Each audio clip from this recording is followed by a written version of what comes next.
We're back. We are so back. Sorry for the late upload schedule. I've been busy. How the fuck do you pronounce that? Mnestic. Mnestic. Mnestic. Mnestic. We're gonna be playing Mnestic Experience. I have avoided as many spoilers as I could physically can so I can play this fucking intervalo. My Twitter feed is blowing the fuck up. I've seen like one spoiler. Okay, my bad for not being at the heart of like the release, I guess. No, wait. For this one, we should go about it like... No, he's just been in the vanguard for too long. I should pull him back and let him... Dante. Oh, sorry. Did you say something? I provided you an answer to your question, but you exhibited no observable response. Is the Sinner's combat performance deteriorating beyond manageable parameters? No, things aren't that bad, but it's just hard to focus on one conversation when I'm trying to support battles happening in completely different places at once. On top of that, Rhodia's shopping chatter is starting to get a little distracting. A few days after we entered N-Corp's district, alright, we went into N-Corp, yeah, I remember this. The bus pulled over in the backstreets of N-Corp to take care of a distortion case. This contract was supposed to be handled jointly with the LCD team, but distortion suddenly started cropping up all over the area of the backstreets called the Butter Street, without any coherent pattern, no obvious point of origin or route of spread. Nothing convenient like that, and I had no choice but to split the Sinners into several groups and send them out. Otis, Ishmael Sinclair, Don Quixote, Yisang, and Marceau were on their way to a rendezvous with the LCD team. Heathcliff, Gregor, and Honglu were suppressing distortions that had showed up from other directions. And with our onboard stock scraped down to the bottom, Rhodia and Ryoshu, who were done with their share of the suppression work, were put in charge of buying supplies for the bus. As for Faust, she decided to stay behind with me on the bus. I wanted to get through the consultation sessions I've been putting off, and thought I might as well get myself some much-needed practice with handling the new Golden Bow power I'd acquired. To reiterate, there are no issues requiring special concern regarding Faust. It is true that Faust has, on several recent occasions, expressed dissatisfaction with a certain Faust. However, those instances should be classified as a mere personal grievance. I mean, that's good if that's all there is to it, but this is not the first time Faust had seemed unlike herself. There have been times before when she spent far longer alone than usual, lost in thought, moments when she could not produce immediate answers to questions from the other Sinners or me. Could it be you can't access the Jessel shaft? May I ask your basis for that inference? Because you're acting a lot like you did back in the warp train. It appears there remain occasions in which you are still capable of surprising Faust, Dante. So I was right? You really are cut off from the Jessel shaft. That was not intended as a confirmation of your conjecture. Maybe she's saying that while she can technically access the Jessel shaft, it may as well be that she can't. I wish I could ask more and get to the bottom of it, but the way she was sidestepping the subject told me that prying wouldn't give me any further insight. Right. I won't press you if you don't want to talk about it. Your reserve is appreciated. Shall we move on? Yes. Your consultation is the next agenda. After cross-referencing the records pertaining to the recent events in the House of Spiders, it would appear that memories concerning the individuals designated as Sora and Ren currently remain only with you, Dante. As such, should the influence of Ryoshu and her sword lead to further omissions in the official records, the manager will be responsible for supplementing the necessary information. Yeah, not the first time I was the only one left with intact memories, huh? That's right. Despite K-Corp's memory wipe procedure, Catherine's erasure by the Golden Bow's power, and Araya Shiki severing people from existence, I was the only one who remembered what had transpired. But ironically enough, the memories I had prior to swapping my head with this clock still showed no sign of returning. Why won't my old memories come back though? Is it because of this clock head?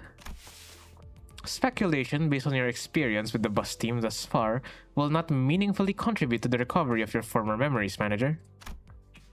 Inductive reasoning conducted from memories with gaps, after all, is bound to have structural limitations. Bongi would serve as an adequate analogy. Bongi? Yes, bongi. Receiving feed and increasing in body mass alone would provide it with no meaningful basis for identifying the purpose of its rearing. Even at the terminal stage, when exposed to kitchen instruments and the heat of the stove, its limited experience would prove inadequate to constitute an understanding of its ultimate fate and purpose. Likewise, the ultimate answer to your doubts can only be obtained from the whole of the experience that you will have accumulated at the terminus of your entire journey.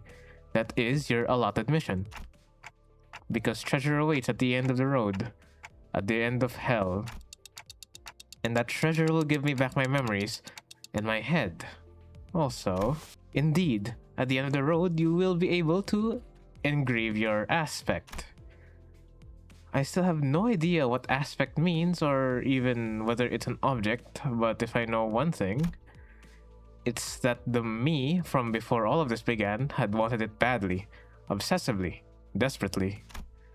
It's more like an instinctive knowledge, but with my memories gone, that feeling, however strong it is, does not change the fact that it's just another word with no discernible mental image. And you're not gonna tell me what it is actually, are you? The aspect? What it means, or why I wanted it so much?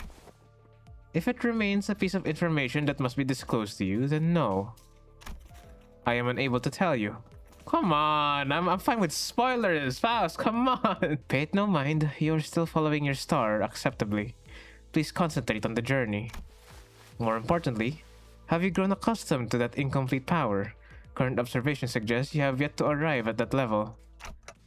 Well, I've gotten pretty used to focusing on one place at a time, but keeping track of several places at once is still a bit rough. Otis's team is doing well in combat even without my direct supervision, and Rhodia's team is shopping and not engaged in battle at the moment. Taking my mind off of them would prove much easier. But that wouldn't give me the much needed practice, so I'm doing my best to keep an eye on every sinner's status. Sufficient familiarity should result in substantial tactical value. You would be able to cast a wider net when information gathering and employ previously unavailable tactical patterns. Right, and I'd also be able to tell when it's a bad time to call someone in too. Even as I continue talking with Faust, I make sure not to stop observing the places where each group is and what they're doing. Yep, pulling Heathcliff to the rear was the right call. I don't see any injuries. His team's still doing pretty much well without even without my directions. As for Rhodia, wait, did she just stuff all the pastries and bread she bought into her pockets? How did she manage that with such a huge baguette? In Otis's group, let's see, looks like they joined up with the LCD team without any issues. LCD? And that guy over there must be... Hang on. Faust, there's a dude I've seen before, but he seems a bit different, from what I remember. Could you specify the issue? Oh fuck, it's raining. Hold on. Holy shit. Well, sorry for the rain, but you're gonna have to contend with it for a bit. I'm monitoring the situation right now. We should probably join up with them too. Let's end the consultation here. This is rather precipitous, Dante.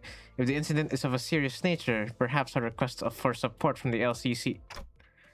No, it's not an incident. Though I wouldn't say it's not serious. Is this pilot? What's happening? LCD? Oh, it's Engdu. Holy shit. Hold on, I got that. I clocked that in. We got to see Engdu. Yeah. We have an ID for her. Yeah, I saw that. This is going from bad to worse, really. Dante seems to be tied up helping the other groups. Otis's command calls have been working out well enough. I'll give her that. We've managed to hold the line better than expected, but we're definitely starting to feel the strain. Huh. Why are you waving your hand all of a sudden? Arm and hand signals? Huh? What signals? What's swinging the arm sideways even supposed to mean? You don't know? It's scatter, damn it, so scatter! Crash! That was close. We almost got flattened. Damn it. Even rookies with nothing but the most rudimentary of military training would have recognized the hand signal that basic. Well, we're not all trained soldiers here, are we? Verily, the flourish of a single hand doth indeed make boast of a chivalric elegance. Yet when thou suddenly wavest thine arm about, clenching and unclenching thy hand in that mystical fashion, only to suddenly turn tail, forsooth I am left bereft of understanding, and thou meanest to say. To think that of all the personnel in the team, only the swabby and the discipline to interpret a basic field signal. I only picked it up during my sailing days. And realistically speaking, did you really expect ordinary people like that, others, to understand professional military hand signals? Ha! This is unacceptable. After all the operations, all of you have been deployed under my lead, you're still ignorant when it comes to non-verbal signals? I don't think even Dante would know those signals. Yep, might as well be splitting hairs, literally. Let us appease our agitated hearts and follow Miss Otis's instruction. We should disperse and withdraw. Megaton landing! Bang! Oh, Ezra. Hey, pretty cool, huh? Let's face it, I know how to make one heck of an entrance. Oh, aren't you supposed to be cleaning up the distortions upstairs? Oh, finito. 1,000,000 years ago. You guys were taking forever, so I figured I'd peek and lend a hand. You're welcome. Split by your thundering descent, the floor's form and shape are now crushed beyond mending, sunken deep enough to be likened to the incipience of a wellspring. Damn, don't you worry your head about it. After all, the outer team's to take care of. No wonder they hate us. Anywho, that should be all of them, right? The force of your landing neutralized the last of the distortions outside of the building. Great. Can you check on the distorted fuses' faces and clothes? Their faces are all segmented. Makes my skin crawl. Not a pleasant sight. As for their attire... This one appears to be a sweeper. And that one yonder bears the attire of an ordinary fixer. And this distortion I landed on, probably a local resident, judging by the clothes. Did any of you happen to see anything nearby bursting with a big pop and flash? Nay, not once. Okie dokie. You know what? Then let's all head upstairs. This suppression request is kind of a pain. We'll need to put together a nice, neat plan before we start poking it too hard. A plan, sayst thou? How? How? Was this not a mere matter of slaying distortions where they stand? Huh? Wait, did nobody brief you? This has oft been the structure of our assignments. We are given instructions, we perform them, and only afterward do we begin to perceive the nature of fucking the rain. It's storming. What the Holy shit. Swear to God, bro, every time I have time to record, it rains. This has oft been the structure of our assignments. We are given instructions, we perform them, and only afterward do we begin to perceive the nature and contour of the task to which we have committed our hands. Really? Well, guess every department has its own way of doing things. No big deal. I explain everything once we're upstairs. Oh, by the way, you didn't get to meet the whole team last time, did you? Only our new girl. This time, that dude, I mean, Mr. Bamboo-Hatted Kim's also here, so... Huh? He's okay now? Sure he is. You'll be surprised once you see just how okay he is now.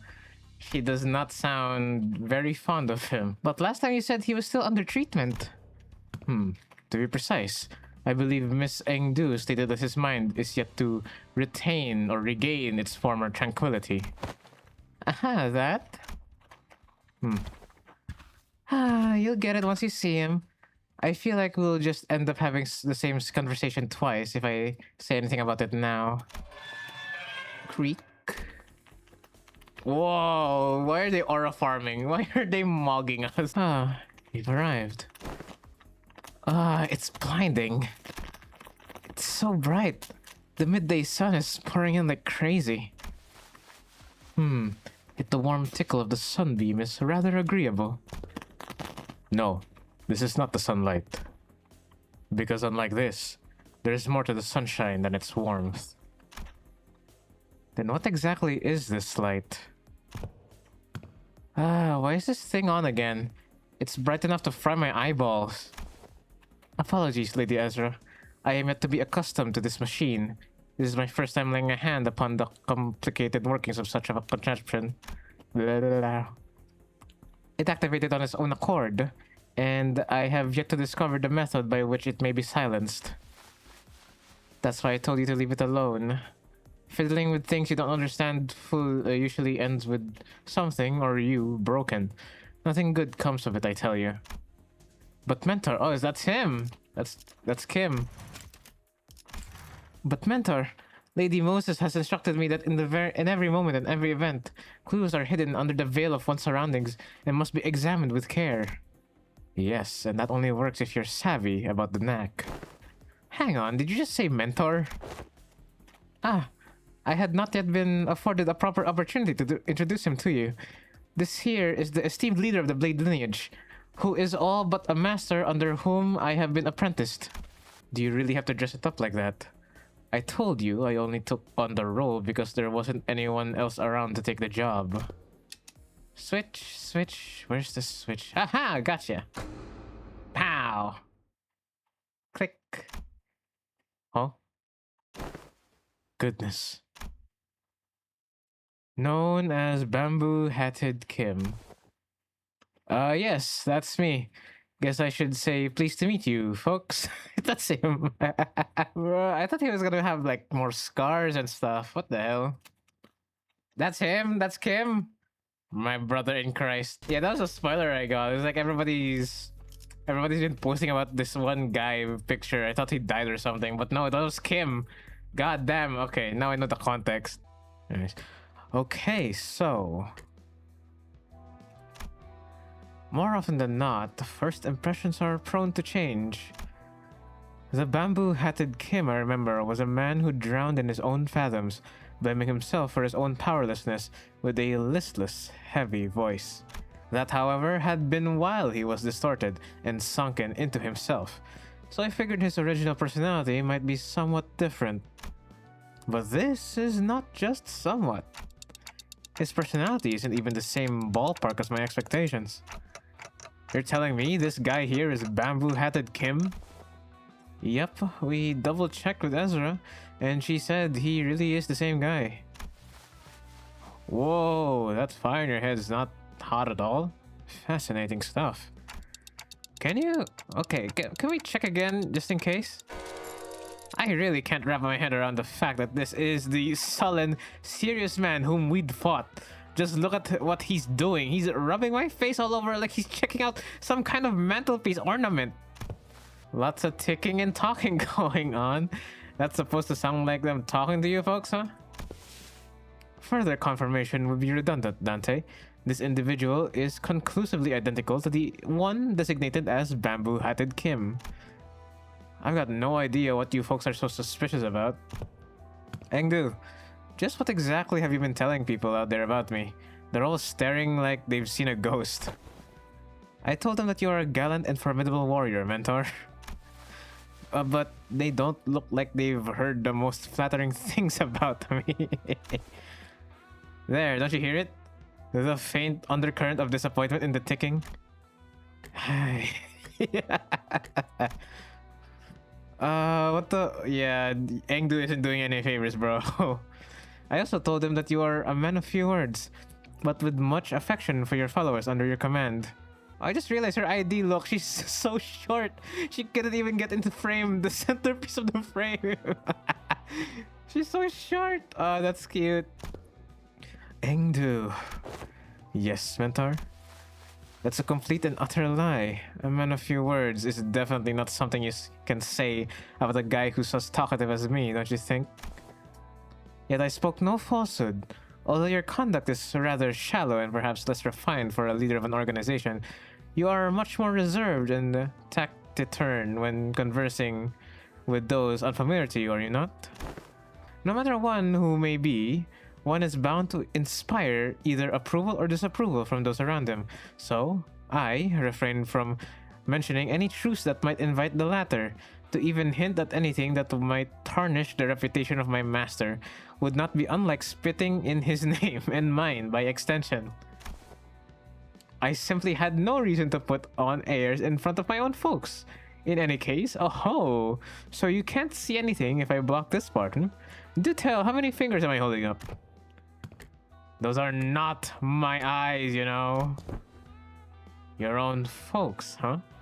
Then you have already acknowledged and accepted that you now belong to Limbus Company. Why didst thou not pay visit to the LCE? Verily, when one's mind is plagued by the absence of tranquility, venturing forth into the open air and touchable field of grass clears the storm of thy heart. An asset of the company is expected to act in the company's interest. Yet for whatever reason, I didn't see you fighting on the field of battle during Operation Spiderfire. You will have to account for your absence in the mission. Otis addressed Kim as though she were conducting a formal investigation, every word flat and hard. It was obvious she was not about to let her guard down anytime soon. What mission? Oh, that one. Kim finally seemed inclined to assume a more serious disposition. He stopped peering into my face and turned toward Otis. Although his hand was still on my head, the slow fade of Dante behind him. Alright, clearly there's some discontent and expectations here. Listen here, you. I'm really not all that about hard, bothersome work. Get what I mean? The real disconnect was between his stoic expression and the words coming out of his mouth. Huh? So let's talk about the kind of fellow I am. Meet the resident layabout who's forced to do his job, with a frown too, I might add, only when he's got absolutely no other choice. I'm really not some big shot Engdu's apparently been promoting me as, folks. And I'd very much like to stop getting roped into stuff that keeps putting my life on the line. Fine then, why did you join the LCD in the first place if you'd rather be unemployed? No, never mind, they probably forced you to stay. You catch on quick. First, they spout this nonsense about the storage and all, and then force hired me, calling me a company-owned resource or whatever. And the other day, they were again on about, what's its name? Golden Bow? Yes. They invited me on a tour to another department to listen in on some important presentation. And I accepted. I thought it would be a fine opportunity to broaden my perspective. Engdu, dear, there are times when your commitment to duty shines brighter than the sun. I find that attitude so dazzling that I might have to squint when I'm looking at you. Who knows, maybe that's why I'm wearing this bamboo hat to shade my eyes from your utter brilliance. Do you mean to say that you are in need of a shield to protect your eyes? I don't know if I should be endeared or annoyed. Lady Ezra, might I submit a request for a pair of sunglasses for my mentor? Only if it's not too much of an imposition on the budget, that is. That right there, that's what I keep telling you not to do. You can't just say yes to every silly thing he says and turn it into a supply request. Small expenses add up a lot, you know? You gotta save up everything you can in the piggy bank while you still can, or you're on the broke. Is there truly no room for reconsideration? No means no. Why is she so yandere for him? That's what I don't get. Then pray, make the purchase for me. I shall cover the cost myself. No, wait, what? My poor mentor is in a state of great discomfort, yet I possess neither the wisdom nor the knowledge to navigate the silver tongue of merchants in the maze of stalls to locate the very best item. So I must beg this favor of you. Why? I can't tell if she's trying to be genuine or she's like just trolling. You're giving me a freaking headache, girl. I am aware that you and yours are no strangers to such dealings. There is no one else I can trust to complete such a procurement with the swiftness of the wind. You know what? Never mind what I said. I'll just get you what you want. You heard the gentle lady mentor. Your suffering shall soon be alleviated. Right. My apologies for interrupting you amid conversation. Pray continue. You had reached the part where they invited you to tour another department. No sooner Engdu's words left her lips than her eyes glinted with something I couldn't really put my finger on. but it was a strange intensity that sent a chill down my spine. Yeah, so that day I was just gonna relax and watch some TV. Well, good on you for showing up to work today, I guess. Let's say there's a debt to be repaid. At least you understand that we are indeed indebted to the company. Yeah, I suppose I do. Kim's gaze lingered on Engdu's prosthetic arms as she answered. Oh, Miss Engdu, your arms. Only after following Kim's gaze did Sinclair seem to notice Engdu's brand new prosthetic arms. The last time we saw her, Engdu had lost both of her arms, and I remember Ezra asking her to sit tight and choose what type of prosthesis she wanted. Those arms are probably it. It's not just the arms, even her clothes are different now. And that sword. I had these arms fitted anew as soon as the operation was concluded. The gracious host in one of the LCD's teams had prepared them in advance. In advance? Were they expecting you to get your arms cut off? With evident satisfaction, Engdu held her dark metallic wrists as if to showcase them. The components fixed along her arm clicked and rattled, unfolding for a moment before neatly folding back into place. Oh, such graceful smoothness with the machine articulation. 'Tis as though I am beholding the marvelous prosthesis of the illustrious Siegfried himself. Yep, the showcase would have gone lackluster without that trademark reaction. Those are strikingly similar to Schwartz Industries' N7 lineup, but I thought that model was discontinued.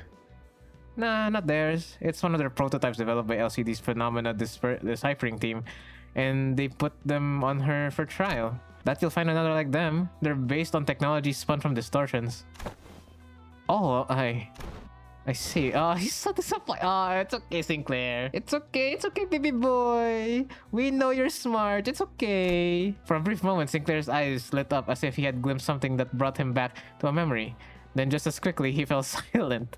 Whatever he wanted to say, next catching in his chest. Does something trouble you, Master Sinclair? Alright, that part. Yeah. I remember that part. My bad. It wasn't hard to understand what struck the tender memory for Sinclair, and why it cast a shadow over his face. Whoa, okay. We don't need to go back to that. We don't. But sorry, he just reminded me of something from a long time ago. My dad used to work with prosthetics before he passed away. I thought this was the exact same model I saw back then. It appears I lacked tact. These arms have stirred a painful memory within you. For that I apologize. It's alright. I'm fine now. Sinclair's voice still carried a faint tremor. Tremor? Sinclair's voice still carried a faint tremor, but beneath it there was a firmness that had not been there before. He really had grown a great deal. You can thank yours truly for picking the sword. I was there with her.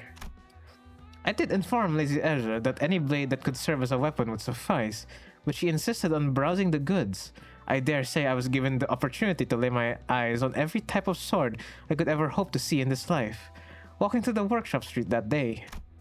Oh please! Girl, we walked for just 4 hours. That's nothing. Oh, whoa, wow. Did he whistle? While everyone was distracted, taking in Engdu's new outfit and equipment, Kim had quietly stepped away from the crowd and crouched down in a corner. He was rummaging through things scattered on the floor, picking them up. Is he pocketing them? Anyway, what is this place supposed to be? What are all these things? It's basically a wreck now, but these are strobes, and that cloth backdrop over there, maybe it used to be a photo studio?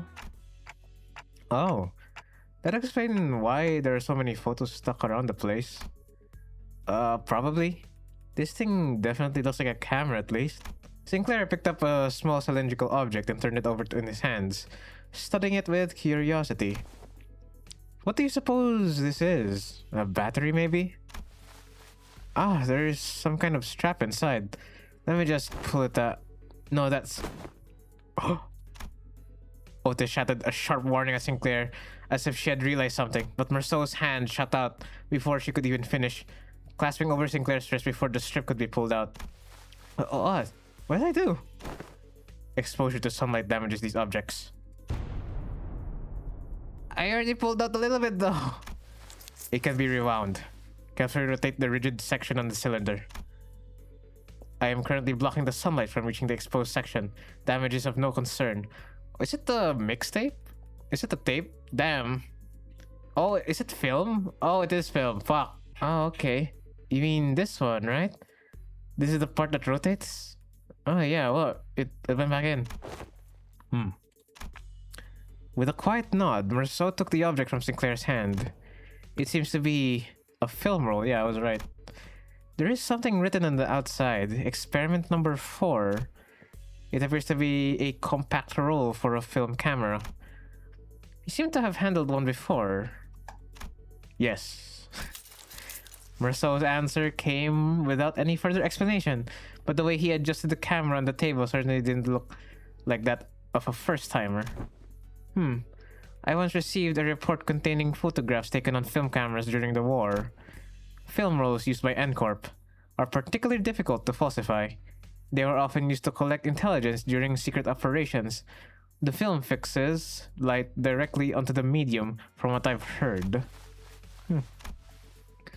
A peculiar expression flashed across Ezra's face as she regarded Otis. Perhaps it was the mention of war that caught her attention. Anyway, we've managed to regroup in one piece. Let's come up with a plan and deal with these distortions, guys. Where should we begin? Then in the next breath, she returned to her usual bubbly self and steered the conversation away from the subject. Both Ezra and I, we are both still trying to be free of the misconception we inflicted on ourselves. For all of her unfailingly perky disposition, Ezra too may be carrying traumatic memories, every bit as devastating as Gregor's. Does there yet remain aught deserving illumination? Huh? Yeah, wait, you're right. Haven't we cleaned up the distortion already? I couldn't feel any traces of distortions nearby, and it didn't seem like any of the other sinners, the teams, elsewhere were actively engaged in battle at the moment here either. Dante is asking whether the distortion suppression has not, in fact, already been concluded. Oh, not yet. These people we fought just now, they only got caught up in the distortion. They didn't actually distort themselves. We haven't even gotten close to the distortion's inflection point yet. Inflection point. Fuck. Inflection point? Infection. Anywho, finding an inflection point without the team leader around is gonna take some time. Maybe it won't be too bad with your help. Ezra swept her eyes around the room with a look of frustration as though she had been handed a puzzle box with half the pieces missing. By inflection point, are you referring to the point on a graph in which the directionality of its curvature changes? Calling to mind the present context, it may less be a mathematical term and more of a specialized polyseme, referring to the point at which distortion occurs, the motive, intent, or indeed, the point in which inflection of the mind occurs. Yep, that sounds about right. That's the kind of inflection point I was talking about. So in our department, we use that term to mean the source of a distortion, the inflector or cause behind it, stuff like that. You know, distortion's hard to treat if you don't know the core cause. Treat the symptom you see on the surface all you like, but if you never find the root cause, the distortion's never gonna get solved. Though I guess you guys never really had to look for that kind of stuff, huh? Your boss clock opens the door into their phantoms or whatever, right? You mean the Dungeon of the Phantoms? Yep, that's the one. From where we're standing, distortions are really high maintenance, time-consuming headaches. It's one thing to somehow manage to locate the inflection point, but curing it is another thing. But you guys can just march straight into someone's heart, knock on the snot out of everything in there, and then tada, patient ready for discharge. That's how it works, right? Not gonna lie, I was so jealous when I heard about it. I almost bit my sleeve off. Verily, I had thought your team would be about resolving distortions once the foe was vanquished, as we are wont to do. Was that not so? Of course not. Why would anyone come to us with a distortion suppression request if it weren't that simple in the first place? But yeah, most of the time, peeps try brute force approaches to it first, and when things go south, they send requests to the company or to our detective's office. That means the clients this time must have been... Bingo! Apparently the residents of Butter Street had all chipped in to commission all kinds of agencies, like This Way and the combat specialized Affyxal offices, but none of them could actually do things right, and the job got passed on to us. Meaning the distortion phenomenon related to this kind of photograph is still occurring, unchecked somewhere on the streets. Exactly. That's why we gotta find something, anything that might count as a clue. Ezra gazed down at the people lying on the floor with a complicated expression.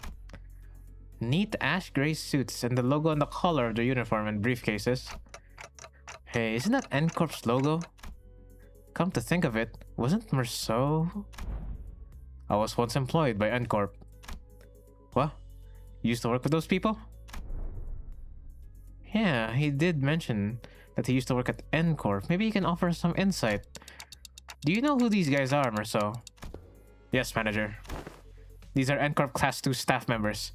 Given the camera briefcases in their possession, they are likely members of the pinframe team of service. Disclose. Merceau recited the information as though he were pulling it from a file he had already sorted and placed in the back of the shelf in his mind. Okay, pinframe team, huh? Anything you can tell us about them? Yes. It is one of N-Corp's many field departments related to information gathering and processing. Their primary duties include the handling of N-Corp's internal information, analysis of N-Corp's internal intelligence, the sorting and arranging of N-Corp's internal information, and intersector... That'll be enough. Thank you. Thank you, Merceau. Whoa. Is he a talking encyclopedia or something? Yeah, another thing to be jealous of. You think it'd be okay if we borrow him sometimes? Might be an issue for us if we just went and borrowed our team's encyclopedia. Looks like everyone agrees that he's an encyclopedia. Anyways, your encyclopedia's right. How many times am I gonna say encyclopedia? It's gonna turn into a word that doesn't even count anymore. They're from N-Corp's pinframe team. Seen them a few times before in N-Corp's nest. But why would people already busy enough dealing with nest affairs come all the way out to a shabby backstreet like this? Got any guesses? I am unable to determine that. The possible range of connection between the two pieces of information is exceedingly broad. Listing every relevant reason as to why they may have come here would require a considerable amount of time. Therefore, I will not present a determinative answer to that question. Huh? Ezra staring holes into me with an unspoken, is this dude always like this? Wouldn't pull any answers from me, you know?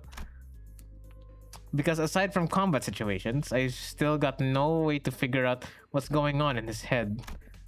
Okay then, Merceau, maybe this will be easier to answer. From an objective point of view. And that was when I noticed something I'd never imagined would happen. Merceau's eyes widened, his gaze fixing me with such force that I could almost feel the faint tremor in it. Whoa. A leveling stare that came with... There is no such thing as an objective point of view, manager.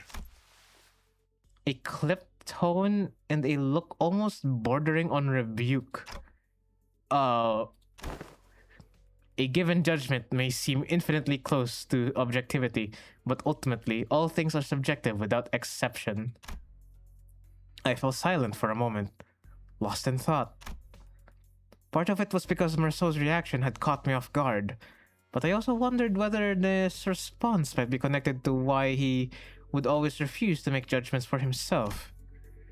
And if this was something to do with his turn, which I know is just around the corner. Got it. Then tell me 3 subjective reasons you think are most likely to why these people had to come all the way into the backstreets. I need to understand who he actually is as much as I can, because I'll never know when I'll get another chance to really get to know him if I brush this off with a simple, oh, I see, my bad, that's the usual. Yes, manager. I would presume that their mission was one or all the following. Retrieval of a video recording or recordings in violation of N-Corp's taboo. Upfront elimination of the violator. Contact with an informant in the backstreets collaborating with N-Corp's nest. Or identification with an arrest of a wanted individual or individuals designated by the nest. A taboo? You mean these people could be taboo hunters? Nah, no way. They don't send out taboo hunters for every single violation, you know. Like, wings usually leave minor taboo violations to be handled by subcontracted fixer offices or employees of the department in charge. I'd say these guys are here for NCorp staff. Miss Engdu, what are you looking for in their pockets? I'm looking through their belongings for enlightening clues, yet to be hidden in the sleeve or the fold of their garments. The Moses had been gifted with the art of discerning the truth from what lies before her, but what the fuck? She taught you how to steal? How to loot a corpse? Before her with a single glance, yet my eyes are foreign to such a feat. Let me take a look too. This is an employee card and... okay. This one's a wallet, so let's put that back. We don't want to be robbers. Aha! This might be it. It's order missive. Ezra pulled a sheet of paper out of an NCorp staff's coat and read its contents aloud. Work details. Elimination of the individual of a Category 3 taboo violation. Address Butter Street. This is the place. Which means all of this might be pointing to something. Whoever used to work in the studio and the distortion phenomenon might be connected. Yeah, now that you mention it, when that whole pop and charge thing happened, it did kind of feel like a camera flash. Alright, let's start by combing through this place. Let me know if you find anything suspicious. Oh, at long last, has the hour arrived for my debut as a detective forsooth? Don Quixote must have been miffed for not being able to play detective back at T-Corp. No idea where she'd been keeping them, but she immediately pulled out the detective props that had been given to Rodia, Ryoshi, and Honglu back then. Verily, I had foreseen that day would come. Fortunately, Otis wasted no time putting an end to Don Quixote's badly timed shenanigan. A sharp dressing down from her was enough to make our dejected chivalric adventurer stuff the costume away. Okay then, we should get moving too. You don't have to remind me of that, by the way. Okay, we gotta fight now. Alright, I didn't upgrade these guys. Anyways, I did my excavation EXPs and now we are minted. Even upgraded the 3 of them. So now we got some experiences to Mnestic. Yeah, Sinclair's family when they weren't clankers. Nice. Abandoned photo lab, District 14. We spent a long while rifling through the photo studio with the LCD team, but no one found any decisive evidence. There sure are a lot of photos around, but almost all of them are just pictures of buildings. Nothing much to tell from that. Aside from the canister containing the film roll Sinclair picked up, there are no remaining items here that can count as proper clue, Executive Manager. I've confirmed that the rest are all empty plastic containers. Then it's probably best to check the contents of the film roll directly. Yes, Executive Manager. I will find a way to develop the film. That takes a while, don't it? What? How the hell are you gonna do that? Did you guys find any sort of photo development room or equipment nearby? Let's search a little more before we see what's in that film roll. Mentor, what do you make of this object? For the 8th time, Engdu, I have no idea. If I had wits bright enough to understand all that lies before me with a single glance like that, team leader, I would have passed the royal examinations long ago and secured myself a lucrative position as a court official. But, Mentor, hadn't you already passed the royal... Once swung, a sword does not retrace its arc, Engdu. So it is with life. There is no undoing what has already been cut. Thus, it is unnecessary to dwell on what can no longer be undone. There is no after for what has been slashed away. Not for you, Mentor. Ought you not dwell on that can no longer be undone? I misspoke. I did not mean it that way, Engdu. I merely meant to say that I do not wish to recall my past. I am aware you have told me as such long ago, whenever you were placed in a position to retrace the past.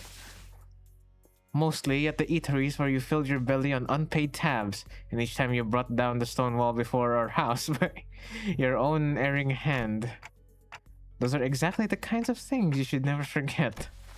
Ow, my belly. I feel a stabbing pain in my belly. This spot, oh, the very wound you once gave me afflicts me yet. The one from when you thought you were only poking me with a scabbard, yet by some cruel turn, it was your sword that ran me through. Mentor, you said it was completely healed, and that I need not concern myself with it. Those very same words have been repeated at least 80 times. But it still aches every now and then, chiefly when I hear your sharp-cutting words that I really don't want to hear. Is that so? Engdu suddenly pulled out a sheet of paper and began furiously writing something down. Huh? What is this? I have written down the words that I have just said. If hearing my sharp-cutting words afflicts you so, perhaps reading them instead would cause no suffering. Kim's face began to contort like a wet dish towel being wrung dry. I really can't believe this is the same mentor Engdu follows so devotedly. Where's all that dignity and forebodance Engdu said he had? Young Engdu, this is a matter I would ask thee. Apparently, I wasn't the only one who felt that way about him. Pray, speak freely. This may perhaps be a discourteous inquiry, but when speaking to the others of those whom I serve, often ornament my words with the laudation of an acceptable degree, and yet... I understand your concern, Lady Don Quixote. I suppose this is your first time seeing Mentor with his shoulders so unbraced and his bearing so loose. In truth, when I first beheld him, I also wondered whether such a man could truly be a leader worth placing my faith in. However, upon my honor, I assure you that I have never once uttered a falsehood when I spoke of him to you. My respect toward the blades of my own foes and alike, my determination to safeguard what must be protected, even should my arms be torn apart, all of these are undoubtedly the teachings that my mentor has imparted onto me. Truly. Why, if fortune should grant the opportunity, you may witness Mentor's true self yourselves one day. That is to say, if we let ourselves be carried by the currents of the river to arrive at such a chance. Engdu gave her a prosthetic arm a casual sweep, smiling sincerely as though she truly believed every word she said. Then, leaning closer to Don Quixote, she whispered, Besides, unless I speak with this feigned stern ignorance, there will be no end to his digging in his heels. I would ask for your trust, for all is aimed at his benefit. Forsooth, thou too hast been burdened with the trials of serving your superior. So, that's what it was. I get it now. Slam. Oh, the N-corps, the N-corps, the N-words, the N-words. Just as I witnessed the budding of this particular bond of commiseration and camaraderie between our chivalric friends, the door leading outside was flung open with a loud slam. We have arrived at the target location. It appears that the advance party has already been defeated. Wait, who are these people? Didn't they say there was only one single violator? Oh, crap. Looks like it's too late to talk our way out of this. Whatever excuse we come up with. Oh boy, this is not gonna go well. The same thing happened last time. When I saw the N-Corp employees, I thought we had the wrong intel. All of a sudden... Pop! A sudden flash blinded my vision white. As though I had stared straight into a burst of searing light, so intense and bright that it made my head swim. Yeah, there's the same pop and... With my vision blinded, the only thing I could make out was Ezra's soft murmur, until even that came to a stop as her breathing hushed. Oh. Where the fuck are we? They sent me to the fucking back rooms, what the hell? It didn't take long for me to realize what was happening. Did they send me to the Fathoms? Oh no. Seeing it again doesn't exactly warm the heart, wouldn't you say, Engdu? Though S-Corp may indeed be passing through hard times, this alley was not quite so wretched in this form, was it, Mentor? Is that right? Looks much the same to me. Ah, this place. Did we just get teleported to S-Corp? No, Dante. Though it generates a considerable sense of verisimilitude, this is... I think I know what this is. This is a presence. I haven't been able to detect it until just now, but somehow it was now surrounding us, saturating every corner of the space where we stood. The dreary stone walls, trees bent and coiled in grotesque forms, the sheen of the light, and even the air we breathe, all of them point toward a single phenomenon. This is the depth of the fathoms. Fathoms made entirely out of distortion. Okay. They can force... N-Corp can force people into fathoms? There are completely different distortions where the N-Corp employees were just a moment ago. Executive Manager, it's... This is exactly it. This is what I was trying to explain. Whoa. Taboo hunters? Why the hell do they look like that? Chokun is... yeah. Where Ezra pointed, the people in smart neat suits had vanished, and in their place, figures clad in blood-stained dopo robes were approaching us with dragging uneasy steps. Right. Let's fight first and talk later. Ready, Engdu? My blade is poised to strike, Lady Ezra. And... wait, where's Babu-handed dude? I'm afraid he has already taken his leave. He said he had no desire to cross blades with the Shokukuns of S-Corp twice. Come on, man, not again! He's a repeat offender, that's for certain. Executive Manager. Wherever Kim's gone off to, this definitely isn't the time to be asking trivial questions. Right, let's do what Ezra says and get ready for the battle. On your orders, Executive Manager. Men, prepare for battle! Hoorah! We are fighting taboo hunters. Let's see how powerful they are.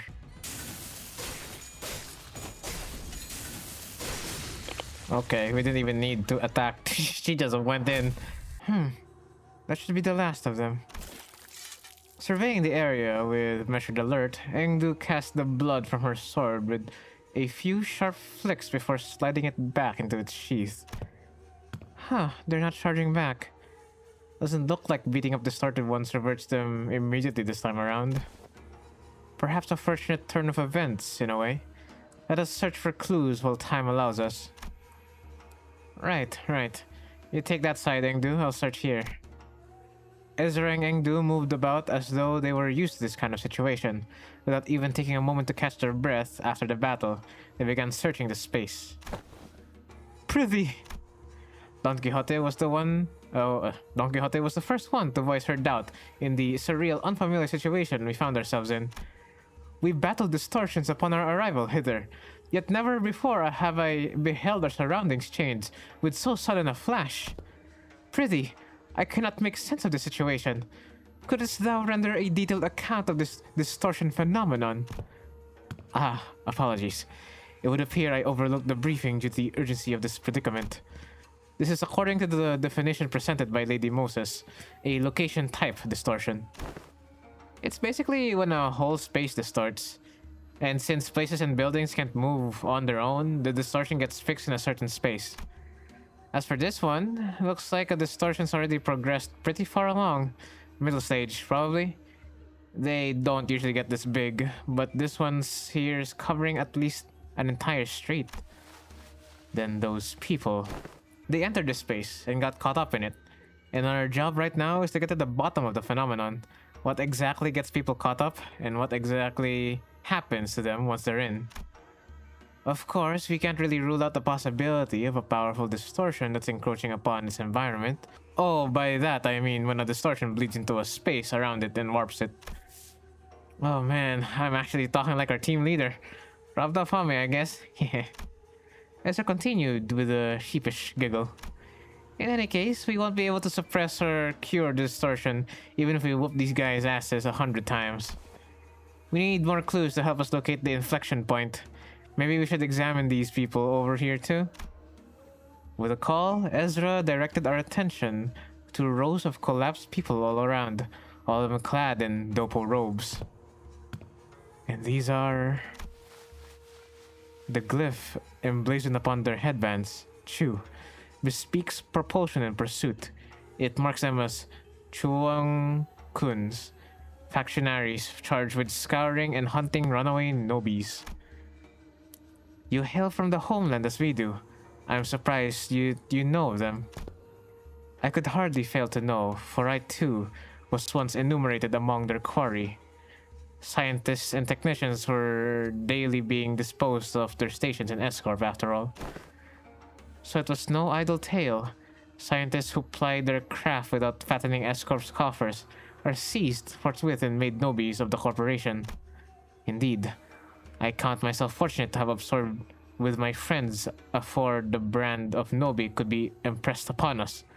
Otherwise, Nobi, the wretched affiliation conferred upon the people for the convenience of those in power, a vile practice and an excuse for their power-mongering, nothing more. The so-called taboo hunters of S-Corp operate by much of the same anatomy. Does the breaching of taboo summon the hunter, or does the hunter first seize his prey, to thereafter frame the captured with invented transgression?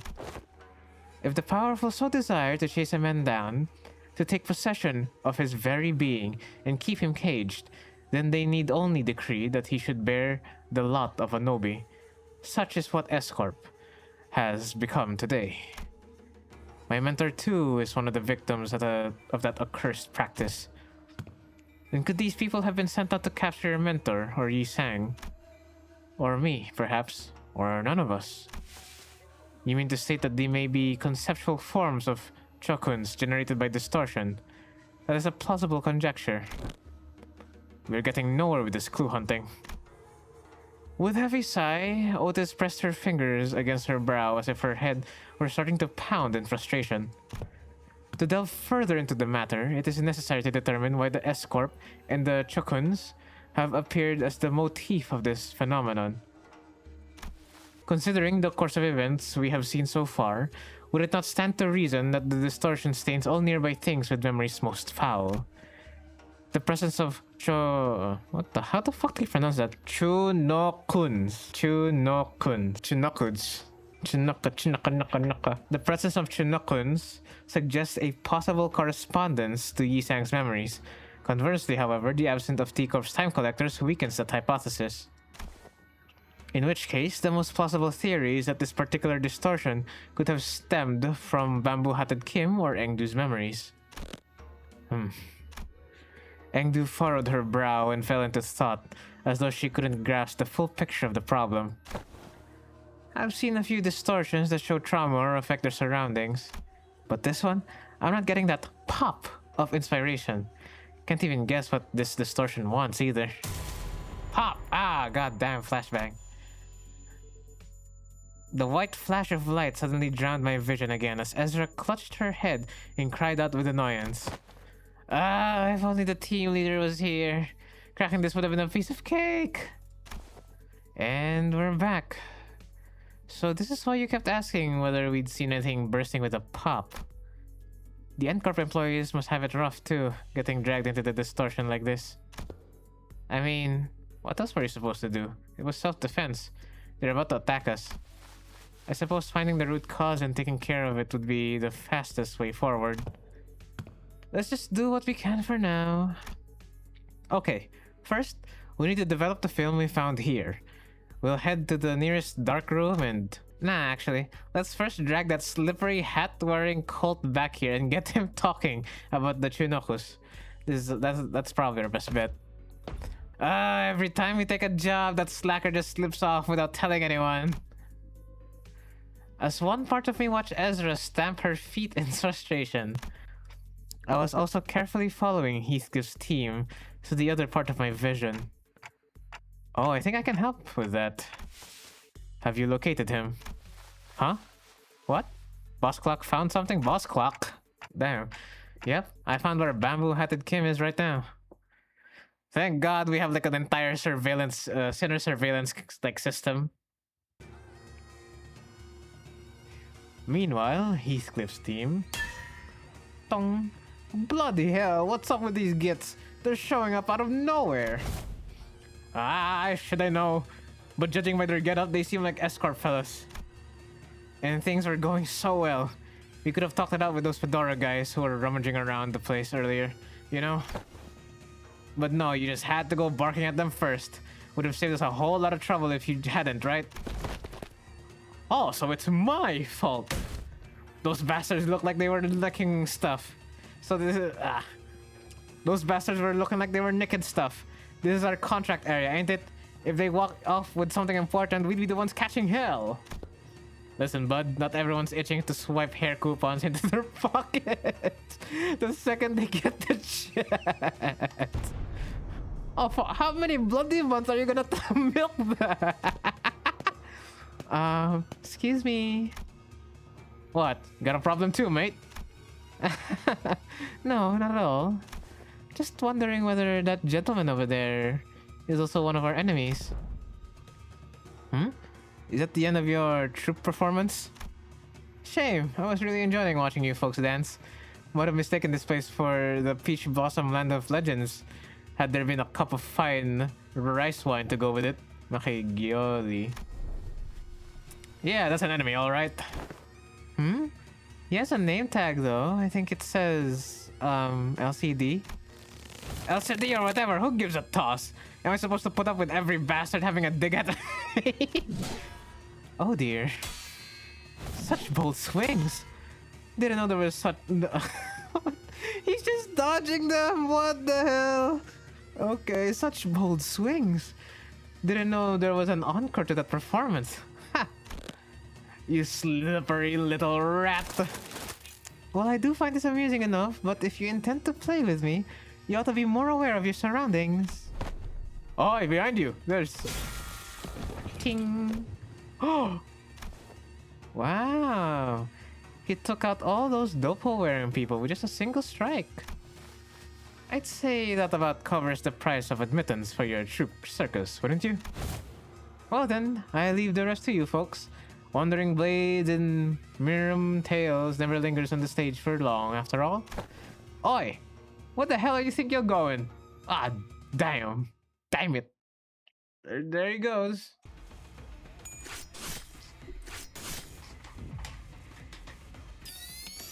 What the fuck? Whoa, what the hell? Okay. And their whole stats changed too. What the hell? What the fuck? Or in the dark room. Oh, that's actually kind of cool.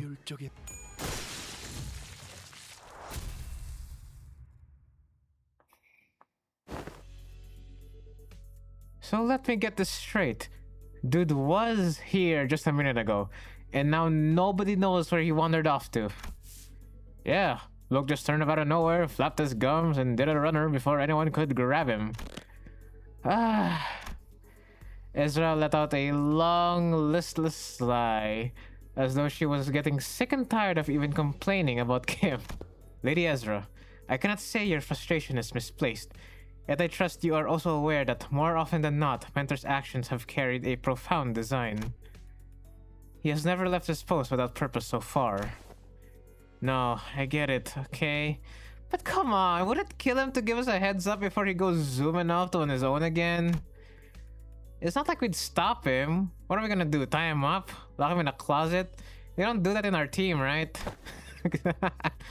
Remember last time? We all thought he was being a good patient and sleeping it off in the recovery ward. But nope. When the LCE got infiltrated, he snuck out without telling anyone and came back like nothing happened. And the team leader didn't even chew him out for that. Lady Ezra, that's... Oopsie. Wasn't supposed to mention that, was I? Then the reason he failed to participate in the operation was... simply because the LCD was lax in supervising its personnel? Is that what you're suggesting? Lady Moses bade us hold our tongues for this very reason. She knew full well Amento's intentions would be misunderstood in precisely such a manner. What part of this have I misunderstood? Did you not just disclose that the man deserted his post without authorization? That's the thing. He wasn't just wandering around. He was outside, all alone, taking down the ring automaticans who'd locked down the elevator that leads to the LCE department. Yeah, it's not like he was dealing with it with the strongest enemy out there, but the recovery ward didn't have an emergency alarm. Nobody from the department was there to warn him either. He just somehow got caught up and did the job himself. Huh. Heard it's all thanks to him that the facilities team managed to get the comms back up and contact the LCE chief, dude, way faster. And that helped the LCA to actually deploy. They would have been delayed for another hour or two if he hadn't stepped in, apparently. And we went fighting even though he wasn't still fully recovered. So he came back looking like he'd been processed through a meat grinder. So yeah, he did end up staying in bed like a good patient in a lot of pain. Then the soldier is not entirely deserving of reproach. Nope, he's a less talking, more doing type, I guess. Anyway, we were all stuck inside the building back then during the incident, so fine, I suppose there was no helping it. Today, though, never mind. It's always like this with him. He always slips away and pops in saying, "It's done." My point is, what happens if one day one of those solo missions he doesn't go his way and he just drops dead in the street somewhere? How are we supposed to help him then? Actually, how does he even know what's supposed to be done in the first place when nobody gave him any instructions? Bloke's got to be relying on his gut feeling, innit? Gut feeling? Look, I only saw a bloke for a bit, so I can't say I got him all figured out. He's an annoying bastard, but he didn't strike me as some clueless sod who didn't know where he's stepping. Heathcliff scratched his chin, then kept talking as though he were stating an obvious fact. Today's proof enough. He's not one of us, so Clockhead couldn't have reached him from that far and sent him to back us up. And there's no way he just happened to run into us just when we were about to get into battle, innit? Then, well, could be bloke's got some stupidly sharp head on him and pieced things together. Could be that. But I've got these moments when I get the flash of that gut feeling, however you wanna call it. My bossman, Matthew, said he could hear that kind of shite too. Said, "I can hear them guts turning," or "I think I hear rats scurrying about." He'd do things you couldn't make heads or tails of. Listen, this is one time when we were expecting a life and death fight. Matthew says he can hear them gears turning. Walks into a random pub, starts throwing back drinks like he'd lost his bloody mind. Uh-huh. And does that sound like someone who's lost his bloody mind? Back when I was on the ship, some sailors used to drink the barrel dry before battling whales to blunt their fear, only to stumble around on the deck and fall overboard. Yeah, and boss could knock it back like a whale. Still, the point is, getting plastered right before a turf war, not what most sane people would call a good idea. Had us all crossed, so we went stomping after him. And guess what? Turns out that pub was a secret hideout where the opposing syndicate was holed up.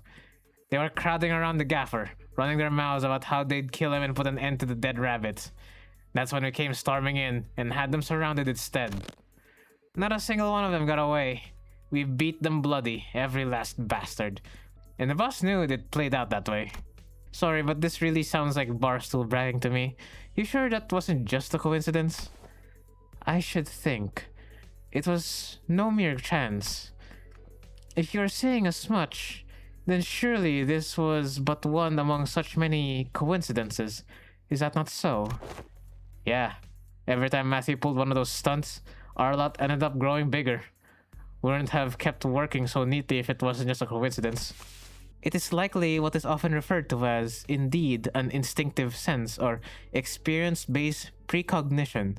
More accurately, an unconscious process by which information accumulated in the subconscious is sorted and converted into sensible conclusions. There have been some extremely rare cases in which Heathcliff has demonstrated... You really had to dig that in. Extremely rare cases in which Heathcliff has demonstrated the ability to arrive at coherent conclusions that even surprise Faust.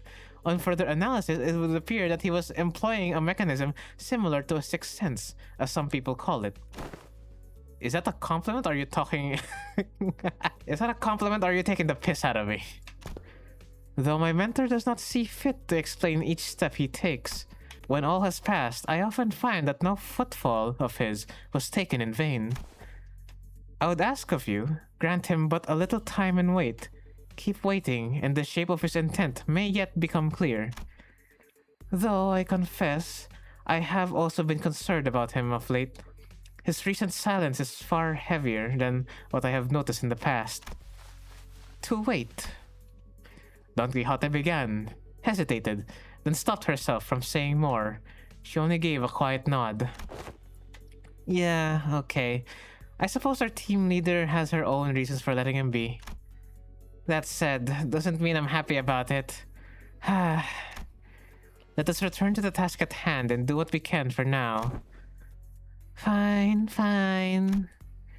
As the others quieted down, I finally had room to notice the place we found ourselves in. There wasn't a single ray of light, just a deep red hue pressing in from every side.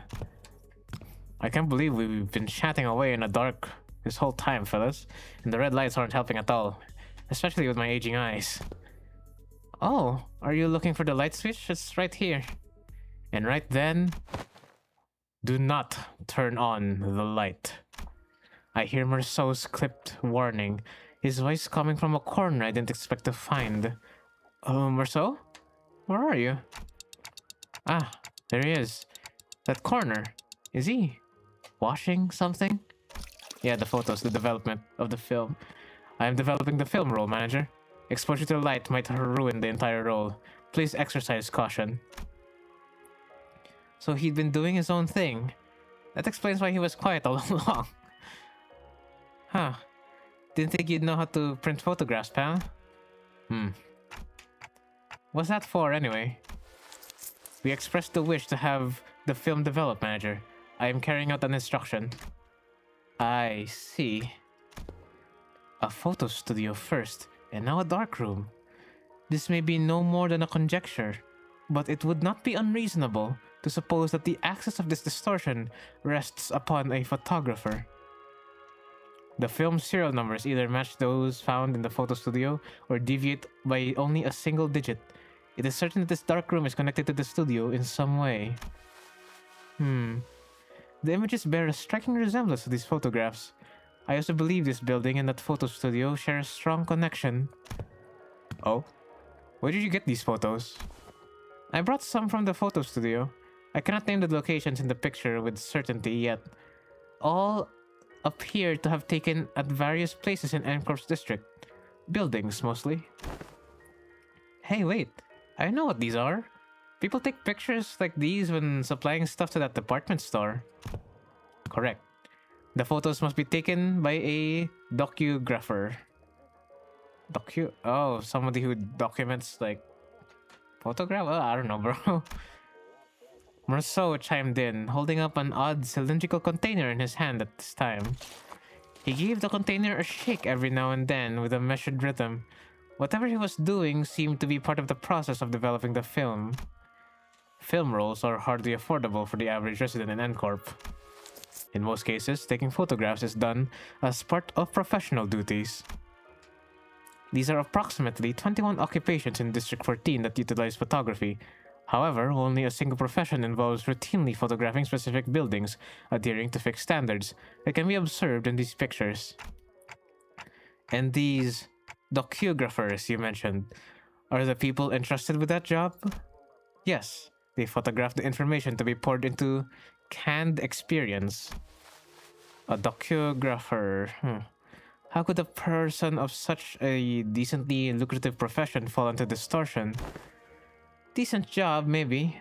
But how do we know if they are actually a decent person? True. Ezra replied with a clear-cut answer after only a brief pause. What makes you say that? The photo studio we were at didn't have any dark rooms, right? No, it didn't. My team leader said there are other ways of processing film rolls, but in N-Corp, you have to go to a darkroom to develop and print them. Correct. Film rolls are usually immersed in developer solution to be processed. Which is why photo studios have these darkrooms equipped with red safe lights right next to them. But this place? It's pretty far from that photo studio. Huh? Yeah, now that you mention it. Check out these windows. They're only covered by newspapers, all messy-like, if you consider how sensitive film rolls are to light. It's really super suspicious that this darkroom doesn't have any proper blackout panels. And you know films cost a fortune in some places in the city, right? Who in their right mind would print photos in a room patched up with yesterday's newspaper? Oh. This probably isn't even a legit darkroom. Someone just hauled in the bare minimum tools needed to develop film and threw them together in a hurry. Someone who didn't want to be seen printing photos. And people don't usually avoid scrutiny unless they're doing something not so decent. If that's the case, then I can see why they might have distorted. Right? Manager. Merceau came to my side quietly, still giving the strange cylinder the occasional shake. I have a request regarding your instruction to develop this film roll. Oh, he's asking me for a request? Oh. This is like one of the first few moments that you're actually asking me for something. Okay, hold on. What is it? Please ensure that the light in this room is not turned on until development is complete. Aren't we already doing that? Yes, however, engaging in battle opens the door to uncontrollable variables. This is why I have judged it necessary to make a separate request. Battle? There is no need for concern. I am capable of participating in combat while maintaining the development process. Wait, can you slow down? A battle, you say? Surely there must be cause for you to believe so. At the photo studio, reinforcements arrived exactly 11 minutes and 34 seconds after EndCorp's pin-frame team staff were defeated. Deductions based on the events thus far make it clear that the photo studio and this dark room share some kind of connection. Furthermore, Sinner Heathcliff, Sinner Honglu, and Sinner Gregor have battled EndCorp's pin-frame team in this very location. I hear footsteps rushing up the staircase, approaching closer and closer. I have a feeling I know what Merceau is getting at, but I ask anyway. Meaning? The initial rinse is finished. The process is now halfway to the completion of the second agitation. This indicates that 11 minutes and 30 seconds have elapsed since the start of development. A battle is imminent. Please withdraw to a safe position, Manager. Merceau, you... Pow! You should have warned us way earlier! Understood, Manager. I will follow that instruction going forward.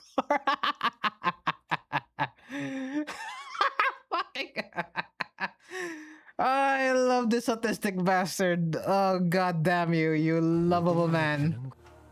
After the battle, something sits ill with me.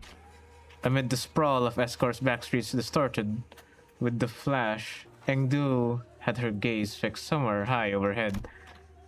And at the end of her gaze are those photographs. A long line stretched across the open air, photographs hanging from it like laundry clipped to a clothesline. I mistook it for a camjul at first and gave it a little attention. What was that? Camjul? Warding rope. Yet upon closer look, I saw those pictures hanging from the line. Perhaps they had been strung within the dark room and remained thus when the distortion took hold. Bizarre. Observation of unaffected elements in the space occupied by a location-type distortion is most irregular. Indeed, the items we bore from the studio have already changed into images of various sites of S-Corp, yet these alone remain as they were. Let's take them down and check them ourselves. Just as I was wondering if the line was perhaps too high for me to reach, Merceau stepped forward and plucked a few photos off of it, and the instant he brought them to me, we heard another pop, and again, a bright white flash blinded my vision for a moment. Ah, good grief. This distortion likes to change its mind, huh? It keeps switching between S-Corp and N-Corp. This feels like getting caught in a flashbang detonation. My whole body tenses up, and goes slack right after. The other sinners were busy grumbling about the distortion and its sudden jumps, except for Merceau, who stood right in front of me with the photos still held out in his hand. Oh, you didn't drop them? No. He gave his usual short answer, then returned his attention to the cylinder he had been shaking. He took the film out of the container and flicked the liquid off of it clean, controlled motions. Is the processing finally done? Wait, we're back here with the lights on now. Is it okay we take the film out? Yes. Exposure to light will not damage the film once development is complete, and the image is fixed. There is no cause for concern. That's a relief. I couldn't say I followed all the technical details, but no cause for concern was all I needed to hear. Sighing in relief, I held up the photograph so I could take a proper look. So, see anything odd in there, Manager Bud? There are people in them. Okay, who are these? This picture, scientists. This looks like a merchant, bread merchant, Nuninda. A wedding? Is somebody proposing? The people in the photographs all look different from one another. If I had to pick one similarity between them, though, they all look cold and indifferent. Yeah, that's the city, alright. Ordinary folks you'd see anywhere. These aren't like the photos we picked up at the studio earlier. Yeah, they were buildings at the studio. Are these the kind of photographs they used to make canned experiences? What was that? The scenery around us seemed to ripple just now. I was about to ask Faust if she'd also felt a strange sensation, but it faded away soon enough. Perhaps it's nothing serious. Maybe it was just a spell of some random vertigo. Is it even possible to get dizzy when I've got a clock for a head? No. Marceau must have noticed that I was out of sorts for a moment, because he seemed to pause on purpose before answering my question. No. I thought you said dociographers take these photos to put into canned experiences. Raw ingredients for canned experience are handled exclusively by the Grand Magazine Sisyphe. What the hell? Magazine Sisyphus. There's no known method for external parties to access them. Sisyphe, what? Oh, I think I've heard of it. Canned experiences, right? They're in high demand in other districts too. But the only brand stamped on them is Grand Magazine Sisyphe. Same name every time. I remember some of my classmates bragging about trying them whenever exam weeks came around. Never had one myself though. I can't really explain it. But something about them just feels kinda wrong. It's that popular, huh? The unprocessed base or content of canned experience, known as experience batter, is supplied to reprocessing factories, where dociographers fine-tune the experience's details. Photographs are primarily used for that purpose. They can fine-tune an experience? An easier example for understanding would be to consider why dociographers take photographs of subjects such as buildings. A purchaser may wish to experience living in a luxurious building that they could never afford. Another may wish to vent out impulses of violence by experiencing the burnings of an expensive property. Demand for haute couture canned experience is increasing by day. So that's why the photos from earlier were all fancy buildings. Yes, manager. Conversely, information concerning ordinary experiences that can be easily encountered in reality is in low demand. Then why photograph these residents at all? Perhaps they were not images harvested for their commodity value, but pure photography in and of itself. Mayhap they may have been captured for a desire to seize a vanishing instant through a lens. There are people who take photographs, knowing it would cost them an exorbitant sum. I have seen some before. A staggering amount of money, just to take a single photo. That is, if they could even manage to find a photographer who'd take the risk and help take the picture. I'm not so crass as to put a price on sentiment and nostalgia, but spending this much money on film rolls, what could have made this investment worth it? I'd say maybe this isn't just a matter of sentiments, or memories even. Leafing through the photographs, I quietly expressed my thoughts. Executive Manager? I'm not exactly an authority on distortions, but I know they manifest through desires or emotions that become warped in bizarre ways. But everything the distortion has shown us so far points back to S-Corp. That is, the S-Corp from the past that only Kim and Engdu would have seen and remembered. These photos, though, they're completely untouched by the distortion. Doesn't that feel off? There must be a strong fixation at play here, strong enough to slip past even a distortion. And if that obsession is something that refuses to let these memories be influenced, I think our next step should be to look for the people in these photographs. These photographs are the only undistorted, unaltered clues we have. Dante says it would be advisable to locate the people shown in these photographs. Oh, good idea. Team leader did say that we should accept input from the LCB with open arms. Hey Yangdu, can you get me the office catalog? We'll probably need to commission an office affiliated with the Seven Association. Let's look for one that can take the request right away.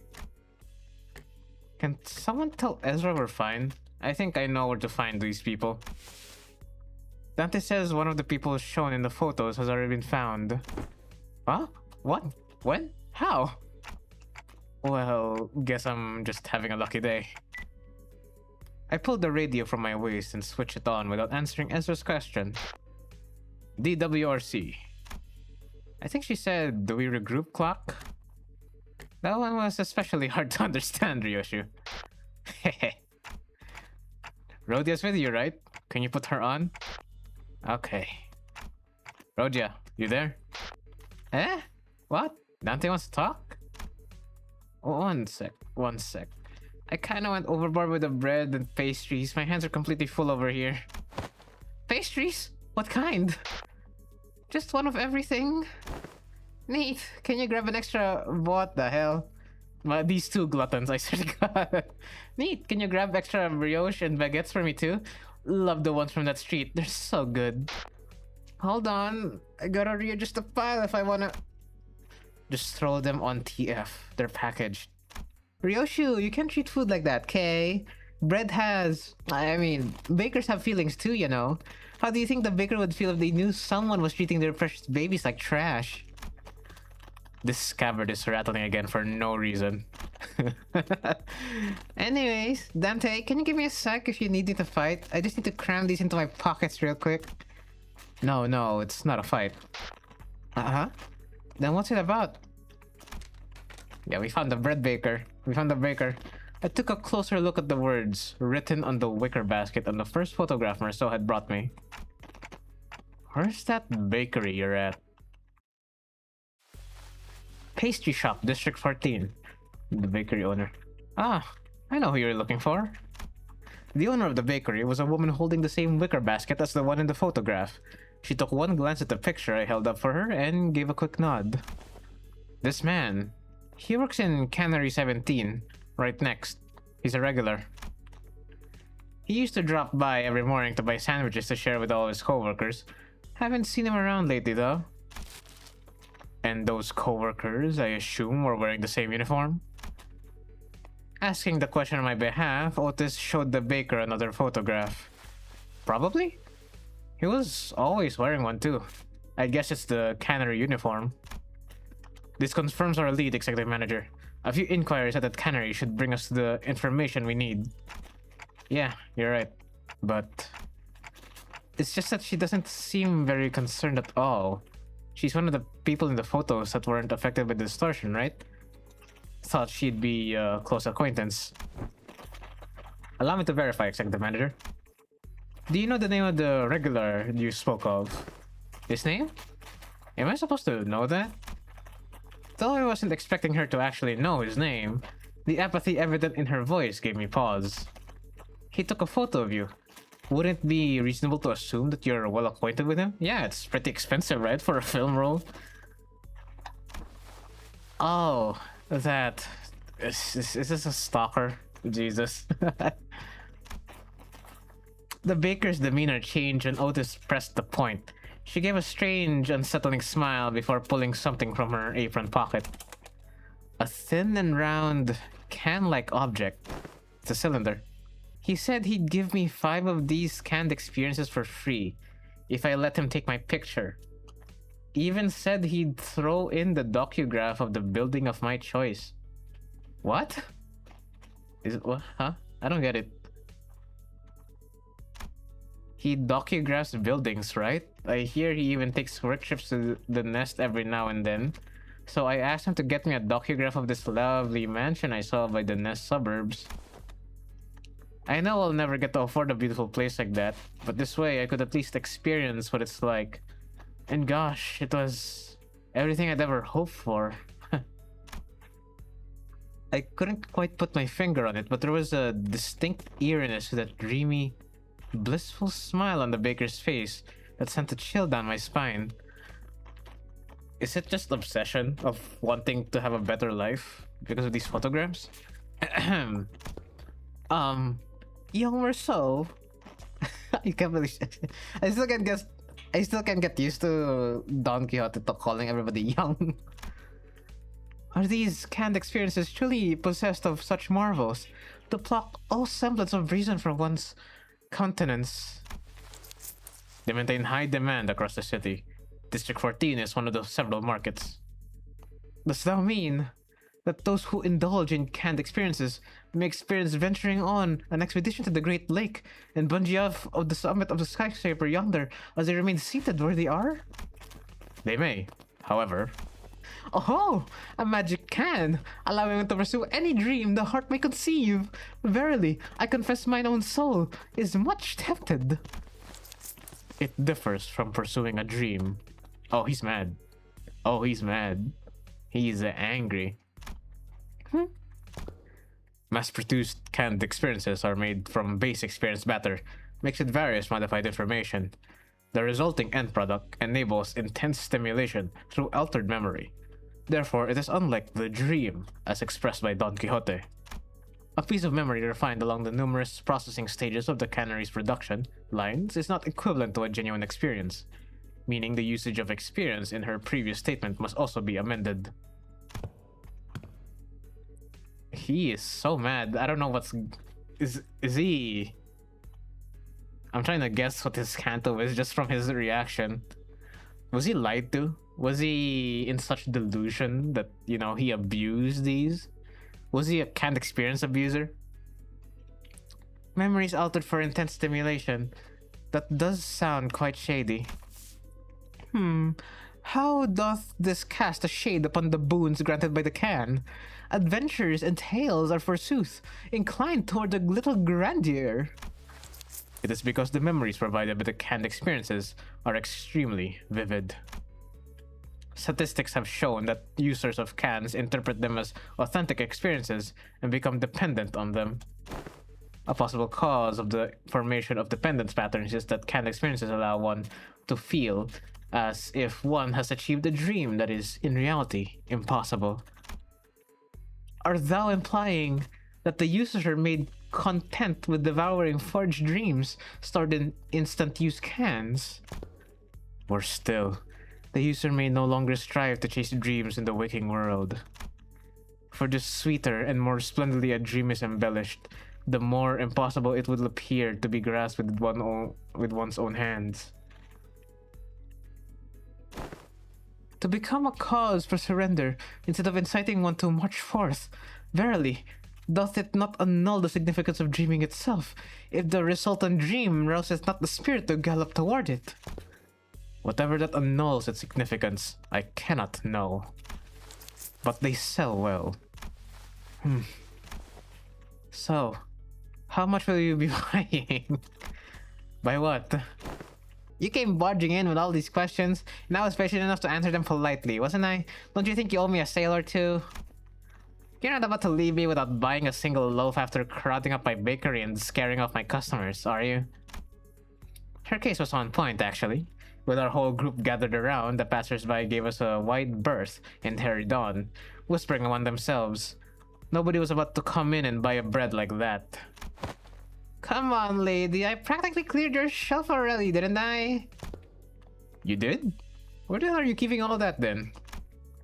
Did you even gotta ask? Of course, I already had some already. The rest is safely tucked in my coat pocket, so we can all share later.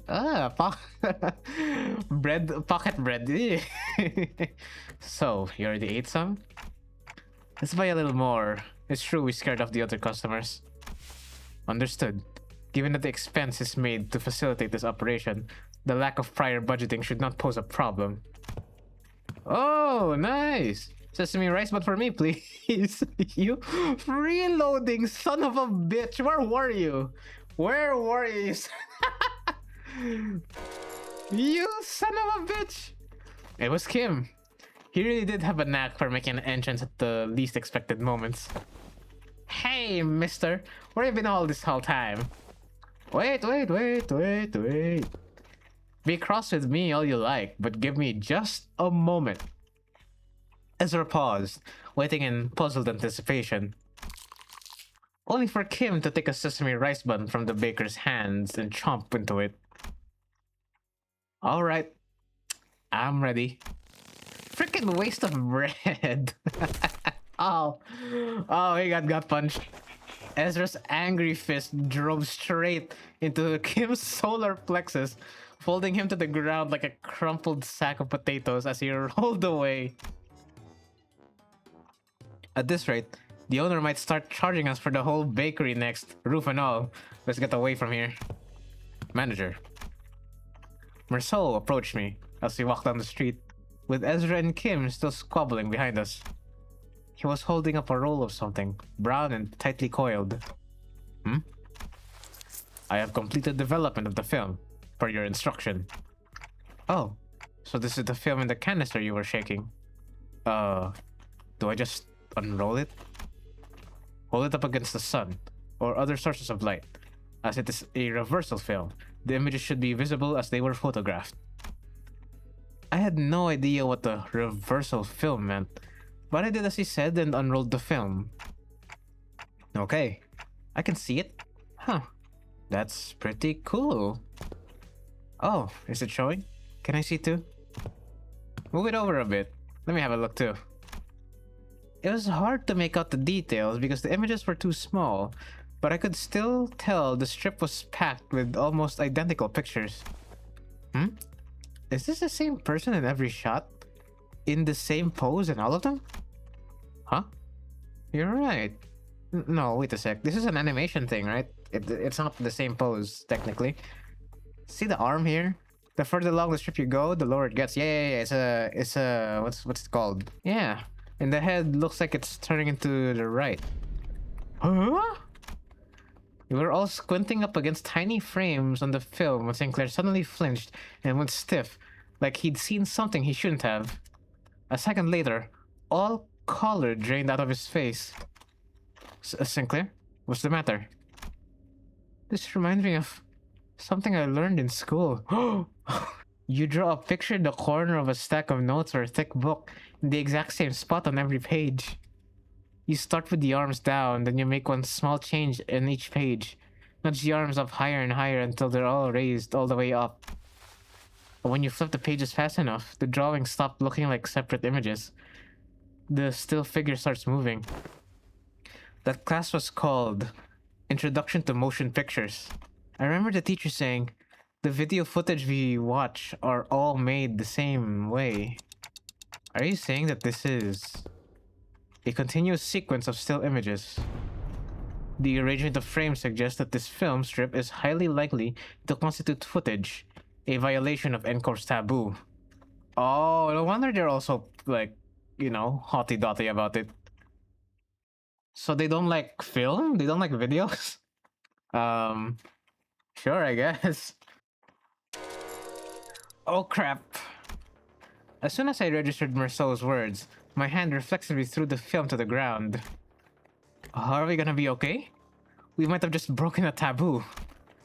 My mind began to race, rapidly traveling back through our journey, specifically to the time when Don Quixote had smashed that window with K-Car and caused the wing to wipe out our team multiple times over. I felt faint.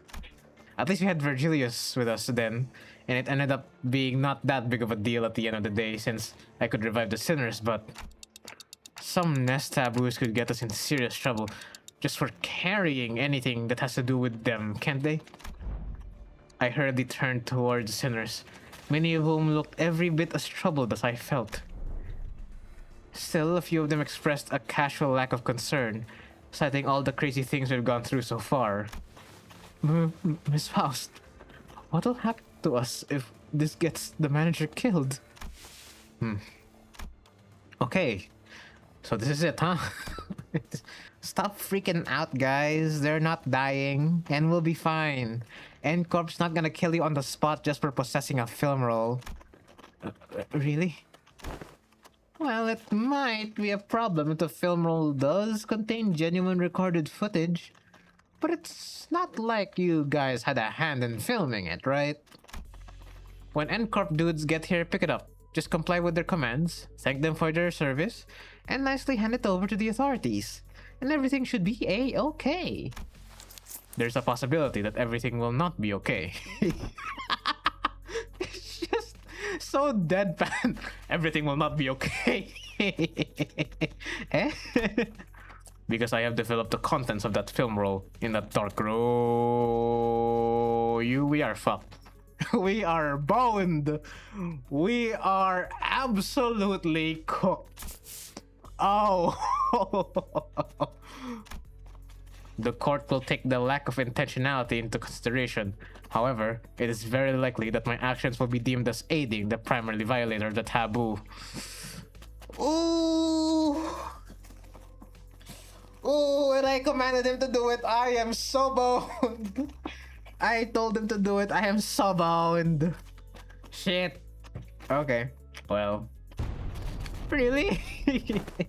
But team leader said that N-Corp has their own regulatory standards regarding image quality, which they use to determine the severity of a taboo violation. If the footage's image quality or frame rate is within regulations, N-Corp wouldn't be sticking their fixers on our butts right away, and that could buy us time or give our company some leverage to make a deal, however small it may be. Because what they're really sniffing around for is how close to reality the video is, or how close of an experience it provides to real life. So even if we're really, really unlucky, and they actually come after us, it's going to be fine as long as the footage though is low fidelity. Probably. So what exactly does a frame rate within regulations entail? It means that the interval between each frame shouldn't be like super brief. Think about the photo slideshows. They only show you one image every few seconds, so it doesn't feel real or vivid, right? So you can technically call them motion pictures, but there's no vividness required to violate their taboo. Then let us analyze this film roll and see how vivid it really is. I think it's really vivid. I think because they couldn't tell, right? Marceau, I trust you're knowledgeable in subjects concerning N-Corp, yes? Cooperate. Could this film roll be considered a violation of the taboo? Otis picked up the film from the ground and showed it to Marceau. That cannot be determined, unless each frame is thoroughly analyzed and compared with the adjacent. Without waiting for Marceau to finish, Otis unrolled the film and raised it against the sky. The rest of you, get over here. We must analyze these frames. The film canister was labeled experiment, so I assume the culprit had created this as a test run of sorts. An experiment to see how close they could get to violating a taboo and testing the limits of the law. It may even be a mere collection of similar photographs they are pretending to be recorded footage. The sinners all gathered around Otis and looked up towards the unrolled film in unison. Here, the flower pot moves between frames, doesn't it? The docugrapher couldn't possibly have moved the pot while also holding down the shutter button. I don't see any difference. See here. The expression written on the subject's visage appears rather stiff. Maybe they're just a gloomy sort. Perhaps. Yet observe closer. The stiffness arises not from gloom, but from strain to maintain it. Oh, if that's the case, maybe the subject really is trying to fake an actual footage by moving very, very slowly. That's a pretty convincing theory, but I'm not sure if that's enough to conclude that we're in the clear just yet. That's when bamboo-hatted Kim, who had sprawled on the ground ever since Ezra punched him, stepped into the conversation. Let's see. Look at the shadow cast on the window still. Fuck. See how it noticeably shifts between each frame. Whoever made this knows their craft for sure, but I can't imagine a backstreet's dweller would have any way to mess with the sun's trajectory. Then the likely scenario must be from the creator of this film roll deliberately made its subject move very slowly from frame to frame, creating a series of disconnected photos when played sequentially would look like footage that violates a taboo. In which case, this film roll does not violate the Nest's taboo, correct? That is highly probable. So he says, Executive Manager, we should be in the clear for now, at least in regards to aiding the violation of a wing's taboo. Whew. Okay, we're safe. Safe. But if he was willing to go through this much trouble to test Encor's patience, it's hard to believe that he'd have stopped here. Based on all available evidence, Executive Manager, it seems reasonable to conclude that the inflection point of this case is a taboo violator on the run. Huh.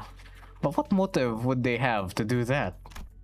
Sure, working for a wing subsidiary has nothing on being an actual wing employee, but it's still pretty up there when it comes to careers available in the backstreets. Work for a subsidiary long enough and you might even get transferred to a factory job in a nest. That gives you a pretty okay chance at a better life, so... maybe he was just tired of living that kind of life. Everyone has one of those days, don't they? The sudden feeling that you could be doing more than just live the rest of your life in a 9-to-5 hell. The drive to do something that takes you away from the pressure of trying to make a life. Something about what Ishmael said must have tickled Bamboo-Hatted Kim, because he suddenly whipped out my bad. He suddenly whipped out something about something about what Ishmael said must have tickled Bamboo-Hatted Kim, because he suddenly whipped around, whipped out. Something about what Ishmael said must have tickled Bamboo-Hatted Kim, because he suddenly whipped around toward her and shook his head. Maybe. But how many of those people do you think are actually capable of throwing away everything they've built on a whim? From what I've seen, maybe our culprit just likes to play with fire. Play with fire? Yeah. Must have started by doing something that technically doesn't count as a taboo, and inched on and on until he brushed thrillingly close to one. One thrilling shot through this camera, and another with the next. Until eventually, he ended up recording actual footage. Cool. Then that leaves the question of what the heck he was trying to do with it. Might have been trying to screen it using a projector for all of this part of the backstreets to see. What? But wouldn't that make everyone here, and even those who unwittingly come across the projection? Right on. It'd have made those folks violators of the taboo. But why would anyone? So, would you care to explain how you know that, Mr. Breadbrain? I asked around on the opposite street, and apparently, some guy's been going around asking the workshops if they could make him a projector. Seemed like most of them turned him down. They also said that he stopped showing up after a certain point. Fair to guess that he got his hands on a projector somehow. Alas, is it not the taboo of Ncorp to view recorded videos? Pray tell, why would any insane mind? Well, it ain't taboo if you only made the projector, innit? Backstreet's blokes down for anything as long as there's coin. Huh. So, how do we track this guy down? Multiple individuals in the same garb as the pin-frame team had been identified in the vicinity. They're all carrying the same briefcase. Oh, well, isn't that convenient? Maybe we can just play this like a festival or a convention and just tail people who look like they're involved with whatever we're looking for, so they'll lead us to wherever we need to go? Indeed. At architecture conventions, there would be those informal plaid shirts and suspenders milling about, and I could always trust them to lead me to a convention venue. Uh-huh. It was common for those plaid shirt fellas to look like they're scanning around the area. Did they also go around checking people against photographs? Or collect evidence? Please advise for...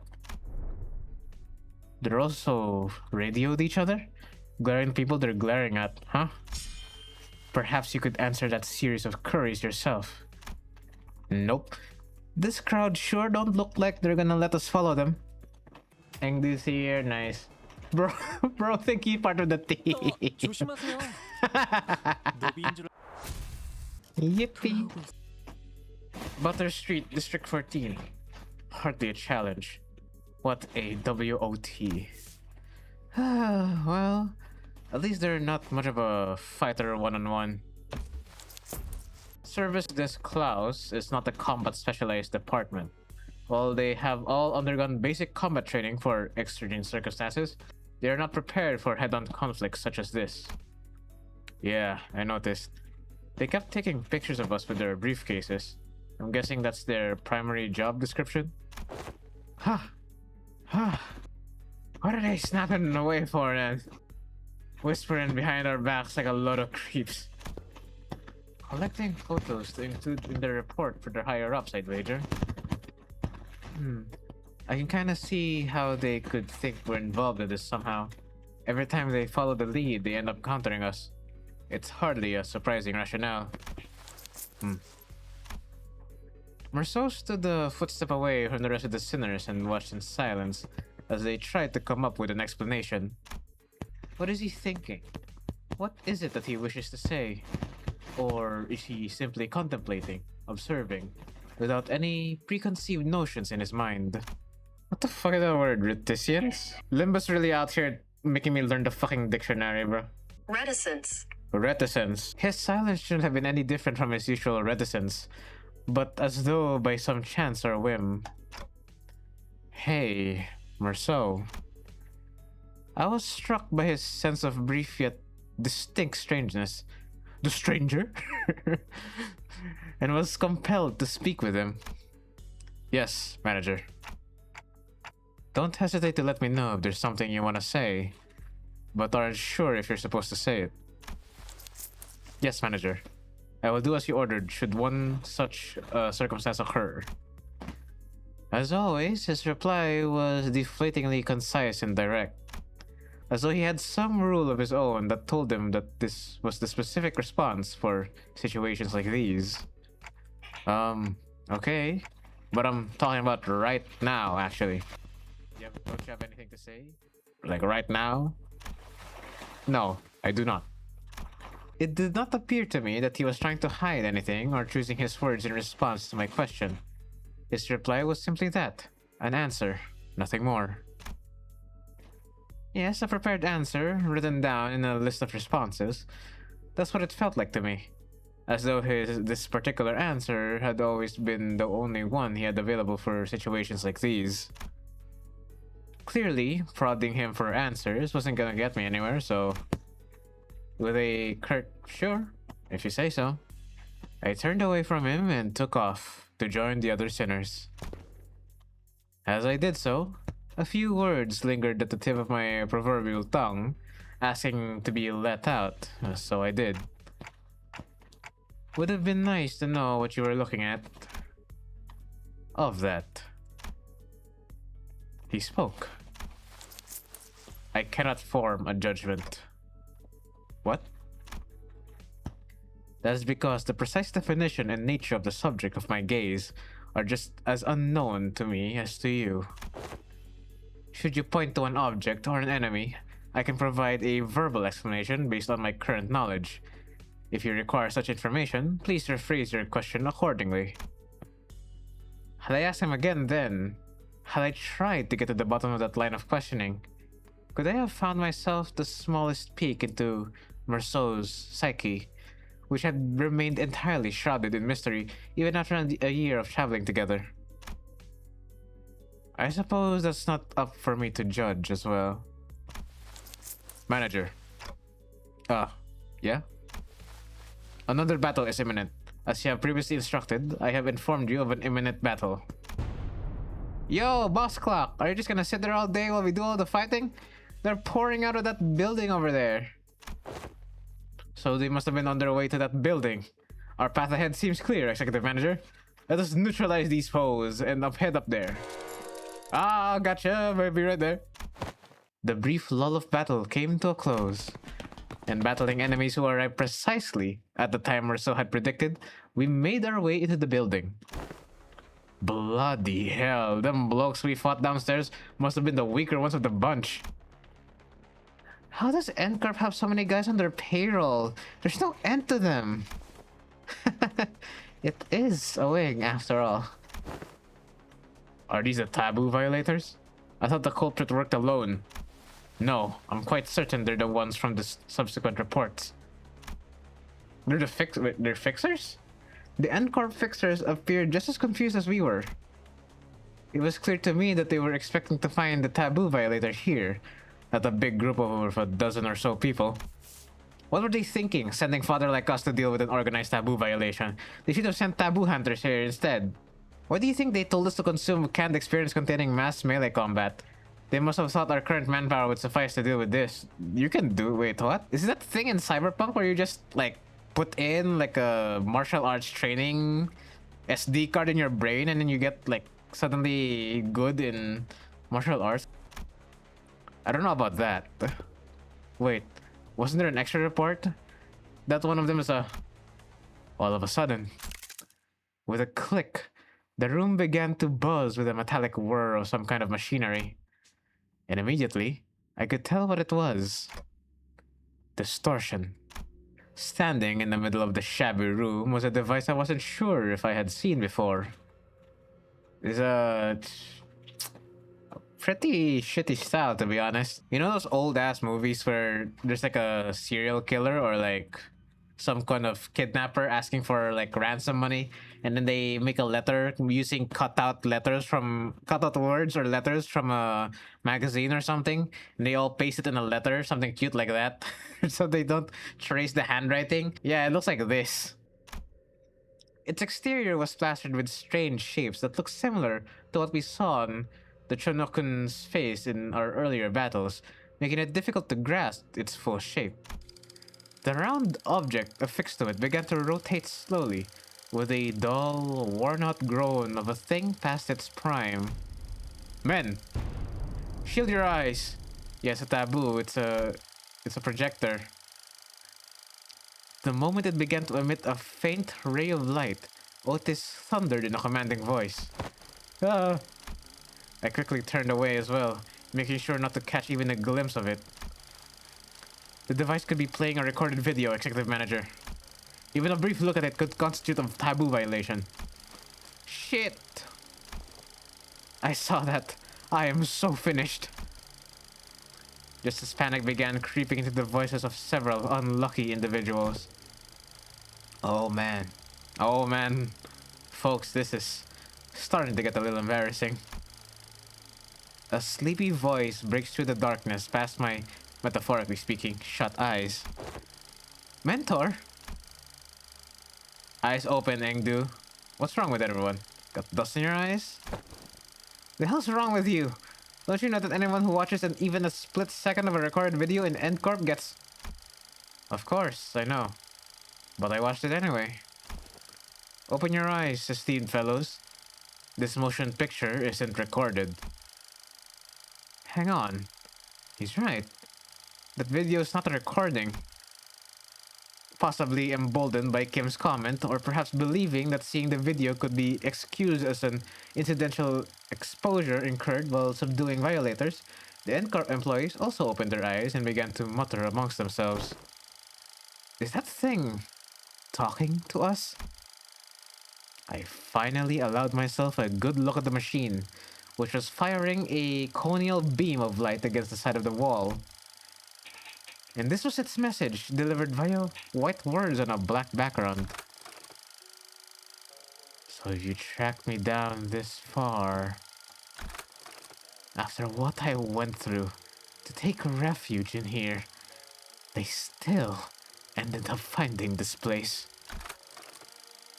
All of you, blindly consuming fake experience after fake experience, without even a care about the real thing. Case number TC3224. You are under suspicion of a Category 3 violation. Reveal yourself now and forfeit your illegal recordings. Should you comply, we will. What is foolery but witless buffoonery in the absence of fools? The hollowed vessel, bereft of all but lingering delusions, grants not a brule of echo to the dogged excoriate. What the hell? What? Why is Limbus Company using all these words exclusive to the dictionary? What the fuck? Grants not but even a brule of echo to the dogged excoriations of tools. What's this fella on about? True! Gregor, true! Greg, true! If you mean to obstruct our official duties, we won't hesitate to use force. clang!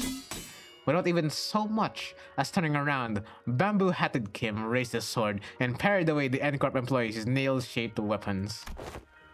I'm only speaking as my whim guides me, dear fellows. No need to get so huffy. I only aim to say that this abomination has no consciousness. After what I went through to take refuge in here, they still ended up finding this place. All of you blindly consuming fake experience after fake experience without even a care about the real thing. It's repeating the same sentences over and over. Now, that does make me wonder, was I just as far gone when I was distorted, past all words and reason? I mean, if anyone has the answer to that question, it'd be you folks, right? Kim said nothing more. He turned a piercing look on us, all the while effortlessly swatting away the N-Corp employees' attacks. As though he was goading us into telling him the truth. Well, don't suppose there's any point in asking. I am no different from this abomination. Just as it wields that contraption, I must have wielded the only thing I have really known, the blade, transforming into a mindless fiend consumed by a mere tool, cleaving through both friend and foe, unrestrained. Hey, Junior, are you still on about that? I tried to avert my eyes, I truly did. But such disregard is easier said than done. How can I, when that distorted being has no qualms showing me the... Doesn't he know how rude the unsolicited reflecting of the fathoms of one's heart is? That's got to be illegal or something. Illegal, I say. Turning a customer into a thug on a protection racket run. A mere ant before a car in motion into a swerving driver. Conjuring dead followers before the eyes of their mentor. Simply unconscionable. What? Rude as hell, as some might say. My poor heart almost burst out of my chest, courtesy of you. It's the same thing. Merceau. In that split second, I think I saw Merceau's eyebrows twitch. A battle is imminent, manager. Just a natural response to sensing an imminent battle, perhaps. Pop! Oh my god, flashbang. A blinding flash followed by an explosive bang. My vision immediately went white and decided to take its damn time coming back. And when it did... We're back here. The first thing that came into view was a particularly unsettling landscape of S-Corp, followed by bamboo-hatted Kim surrounded by a small army of Chokun... Which... Oh fuck, I messed it up again. Mentor! Keep that up and you shot me deaf, Engdu. Isn't it about time we both grew accustomed to such sights? Mentor, still do I wake from these dreams drenched in cold sweat. That they might bind and drag you away. This isn't so bad, is it? It's just these folks so far, unlike earlier when... Another flash, god damn. What was that? Everything went dark. I don't understand what's happening. But first things first, we have to neutralize everyone here and get our mission back on track. Adjusting projection. I've been straying far and wandering all day for this exact reason, and... So, that was its mechanism. Faust? The worlds began to shift rapidly before I had the chance to ask Faust what she had meant. To the one who finds comfort settling in lies, I give you what most deserved your gaze. Pop! Bollocks. I'll be blind before today's over at this rate. It changed. It did? Unlike the earlier instance, one of the distortions is different from the others. As Merceau identified, there was something different about the group of Choknokuns this time. They were accompanied by someone else. A warrior in impressive armor, wielding a sword that was just as tall. That armor. A great Huando of a South Circle. To be reunited in such a manner. This is the guy I keep like seeing in Mirrodon, bro. Distortion. The warrior drew a bow that hung from the waist guard and knocked an arrow. Arrow. I suppose this is how it would have gone down had you been the one to grab me. Military Commissioner Im Gyong-yup. How you fare, friend? I gotta say, this looks pretty cool. This armor, this whole like thing, big ass sword too. He looks really, really cool. At the signal arrows loosing, seize the accused. The warrior loosened the knocked arrow, which soared into the sky with a piercing whistle. And with that air-splitting sound as their cue, the Chinokun began to swarm us. Oh, Lord Almighty. Okay. Well, it shouldn't be that hard, right? It's basically just, you know...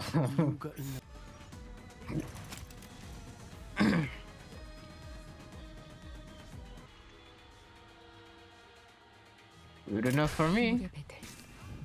Okay, I did lower it. I think I just fucked up earlier. Oh, what the fuck? It's just... Oh, this is the story. It's just a projector, bro. Remove enter class stuff. Return enemies to encounter. Move different battle to a different location. Okay, okay. Nice to see. That's so nice to see. Destroy the shield. Yes. Oh. I shall set my form alright. Selfie. Oh, just a little more. And I think we might be able to smash that dang thing to smithereens, but... Yeah, but it's really hard to focus on one thing with that huge warrior zapping in and out of reality as soon as we make ourselves an opening. It'd make our lives a whole lot easier if you could just get rid of just one of them.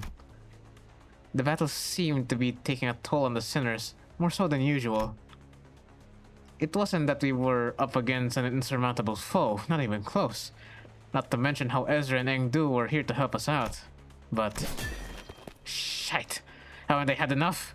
About time they gave up, innit? Boy, don't you go legging it again. That big sword-carrying fella sure is kicking our butts.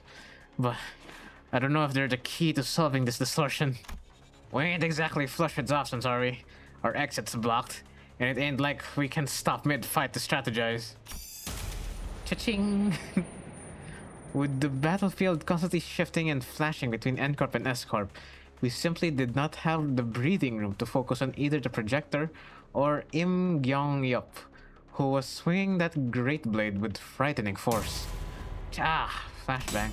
Ah, my god. I'm gonna get epilepsy. Engdu, go cover his back too. It shall be done. N-Corp was sending far too many people against us. There weren't that many at first, but it seemed like the sudden spike in employee casualties in an area so close to the nest had alerted N-Corp to our location. How do we get out of this? Faust, Otis, help me out here. I decided to stop racking my brain trying to navigate a situation I know so little about, and instead rely on the sinners with possibly more experience in the field. First, I need to know if there's any way we can deal with the endless reinforcements N-Corp is sending after us. And second, will defeating Im Gyong-yup or destroying that projector bring an end to this distortion phenomenon?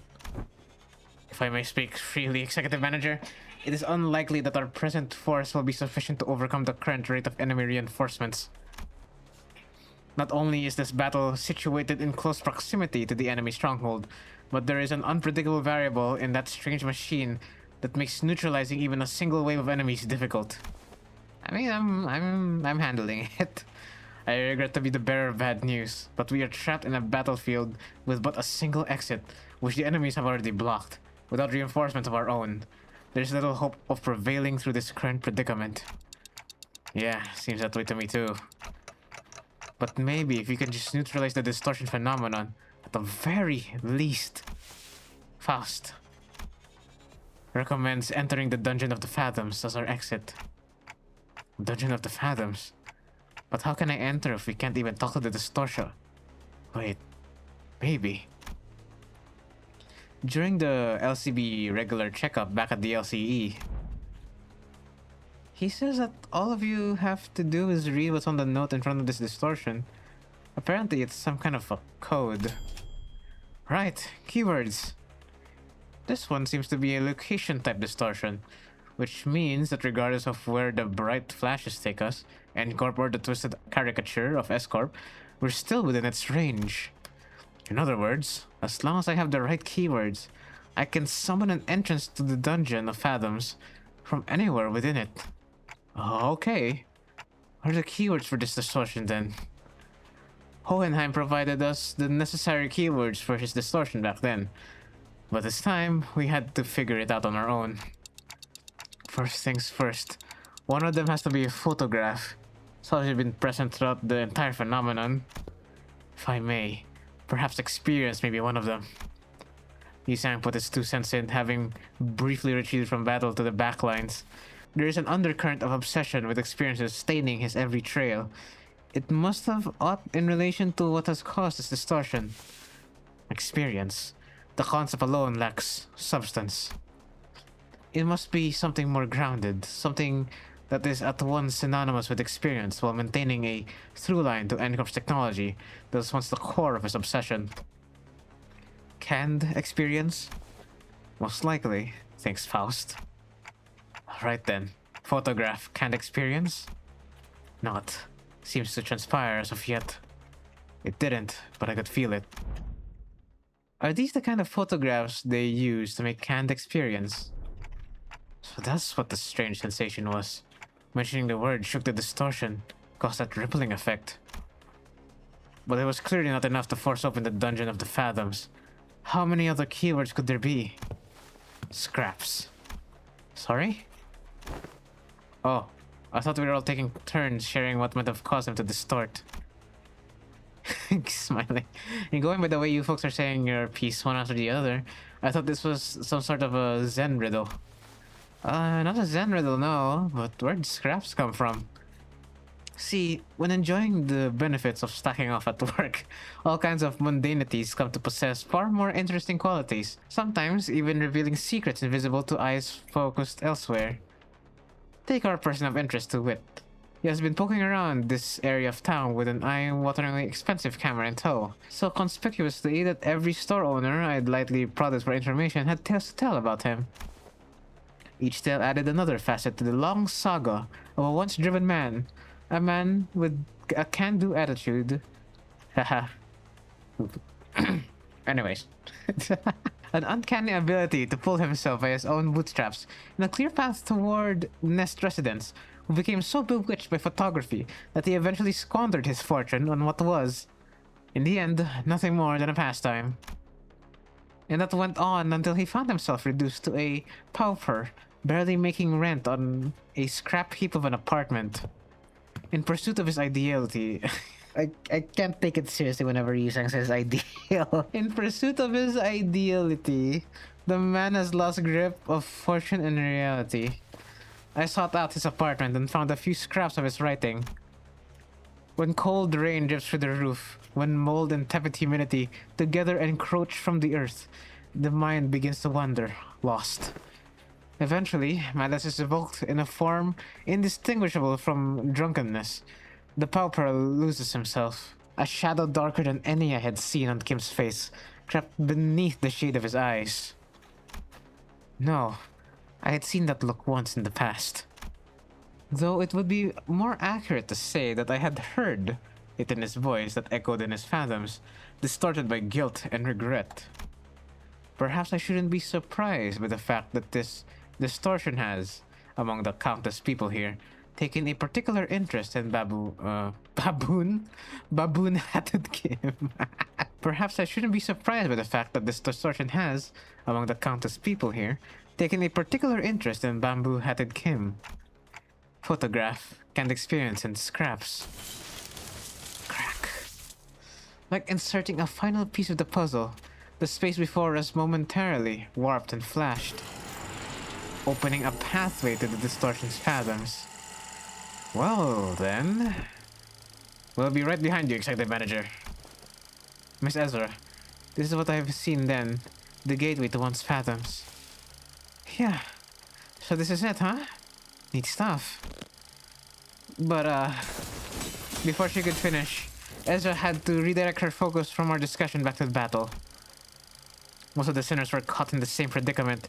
Some managed to disengage from the battle and prepare to enter the Dungeon of the Fathoms. But Hong Lu, Gregor, and several others were still busy holding off the N-Corp employees. They're gonna follow us right in there if we run now, right? Probably. Even those who aren't chained to Dante like we are can travel through the pathway once it's open, so... Yeah, let's not drive ourselves into an even narrower corner. I'll keep them at bay. Hearing that, Bamboo-Hatted Kim stepped up. My sword arm is not what it once was, but it should be enough for this. Besides, I have little wish to step foot in some ill-omened place and be entangled in such a bizarre mess. Is that really what he thinks? There was something in his eyes that led me to believe that this was more than just staying behind to protect our rear. He was... What the fuck? Huh? What a terrible front. Okay. At least try to pretend to be sincere and make it easy for us to believe you. Did you think that terrible excuse was going to fly? What are you trying to avoid, sword swinger? You're not some kind of kid trying to get to... Fuck, hold on, wait. What are you trying to avoid, sword swinger? You're not some kid trying to get out of doing his homework. I remember hearing that entering a dungeon of the fathoms will bring one to the spiritual fathoms of the distortion is gazing into. Then what lies within must be my very own, for that is what the abomination is gazing into. It's decided then. You're coming with us. We ain't about to walk in blind to a place we know shite about, mate. Got us in there, yeah? Oh, that's... He keeps it simple. You try that too. Learn the hard way that homework, like summer reading, doesn't go away just because you don't look at it. It's still there, even as summer break comes to an end, ruining the last day of your vacation into an all-nighter. Alright, Shiki Scabbard. She remembers. Stop procrastinating. Go do your summer reading. What was it you said? Face the homework, save the GPA. Face the sin, save the ink. Face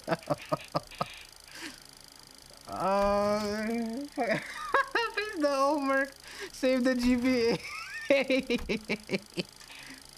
It is, after all, the attitude the company expects of its employees. Go, Junior. You guys too, LCB. I can handle them all on my own. You sure, Ezra? Damn, okay. You will make a lone stand? Hey, who the heck do you think I am? I'll show you why Team Leader Moses felt safe sending me out alone with you guys. This was basically a monster of the week situation for Team Leader and me back in our duo days. I can handle them all on my own, no problemo. I wanted to see how you guys handle the inflection point, but I guess you can never really have it all. Oh well, guess I'll just have to trust our two Ocean team newbies to handle that. Now that I think about it, I think I'm setting a pretty good solid example as your team senior, aren't I? Oh, she's so cute. So cute. I don't like this, but it seems that I have no choice in the matter as long as this employee card hangs from my chest. True! True. As long as you're in corporate work, you are a slave and you are nothing more. With a sigh, Kim shook his head and joined us, dragging his feet all the while. I shall take the vanguard. Mentor, be warned that the entrance is floating. Take a tall step over and you may trip. I can clearly see that, Engdu. Bring me a ladder if you're really that worried, why don't you? Have you need of one? A mere jest, you needn't worry. Jesus. Victory, I guess. This Yandere Engdu is pretty new to me, not gonna lie. During the final... Oh my god, they're still giving me the tutorial? Oh my god, bro, Faust! If that's how everyone's been living, then my life, my photographs too. So this is S-Corp too, right? It is, reminiscent of my homeland, but the sights are much too hideous compared to what rests in my memories. Hideous was apt. When we emerged from the entrance of the dungeon into S-Corp streets, what greeted us was a distorted and eerie scenery I wouldn't be surprised to find in an S-Corp themed haunted mansion. "'Tis a place hardly fit for human habitation, far more dilapidated than once expected. Thou sayest that people inhabit these lands for truth?" Really? I think it has a cool vibe. Vibes my foot. I don't think I'll be able to get a wink of sleep in here. The lives of the downtrodden were beset by 1,000 woes and tenfold more struggles, and the streets they inhabit reflect that reality. Many times I had contemplated in consternation how the folk here had even the will to live on. The shadow that had begun to haunt Kim's face still lingered there as he looked around. If the distortion reveals the fathoms of those it gazes into, as Kim had said, perhaps this is how S-Corp is reflected in Kim's eyes. On the days when the skies were spotless blue, and without orders from the counselor, I would scale to the roof of the choga, thatch-roofed house, and feel it rustle beneath my back as I lay upon it. I thought it'd be a respite solely mine, yet in this mirrored world, another has walked here before my arrival. I joined him in looking up at the thatched roof of the choga. Beneath it, a wicked tunnel have I passed, and now I witness myself before the one who shall strike the head from my torso. There was a figure standing tall next to the building, staring defiantly up toward the man on the straw roof. Im Gyong-yup. Are you home? Are you home? I asked. Whoa! What is this drip, bro? Damn, it looks nice. What a strange visitor I have. Why not call the front gate if you've come seeking the master of the house? Be not like a dog barking up the wrong tree. It's unbecoming. A dog? Really now? I can see you up there, lounging on the roof. I'm not going to speak to the door like I'm blind. Has a spell of some sort befallen the day? To have such an odd occurrence transpire twice successive, the work of a bewitching spirit, I say. What's so bewitching about checking in on someone? Isn't it odd that a high and noble military commissioner of our esteemed corporation would come in person to simply check in on how a lowly merchant fares? He was a merchant? You know me? She certainly knows her jests. She marches forth, vested in war strider armor, yet expects no violence. She wields a two-handed great blade like a demonic yaksha, yet harbors no hostile intent. Why, who else might she be but military commissioner Gyong-yup, the principal of the famed Im family? You are certainly in the habit of speaking in hyperbole. I am not so noble that I deserve to be complimented with an epithet so grand as the principled. Ah, not a compliment. You see, Commissioner, this is a rhetorical technique known as a backhanded compliment, in which I damn you with praise, for you are so bound by your precious principles that you would rather be unreasonable than to betray them. Does an officer ranked second ordinate have no wit to engage in such banter? Is she mad? Why, am I out of line, as they say? You two are friends, right? This was our first meeting, so no, not at that precise moment. I know.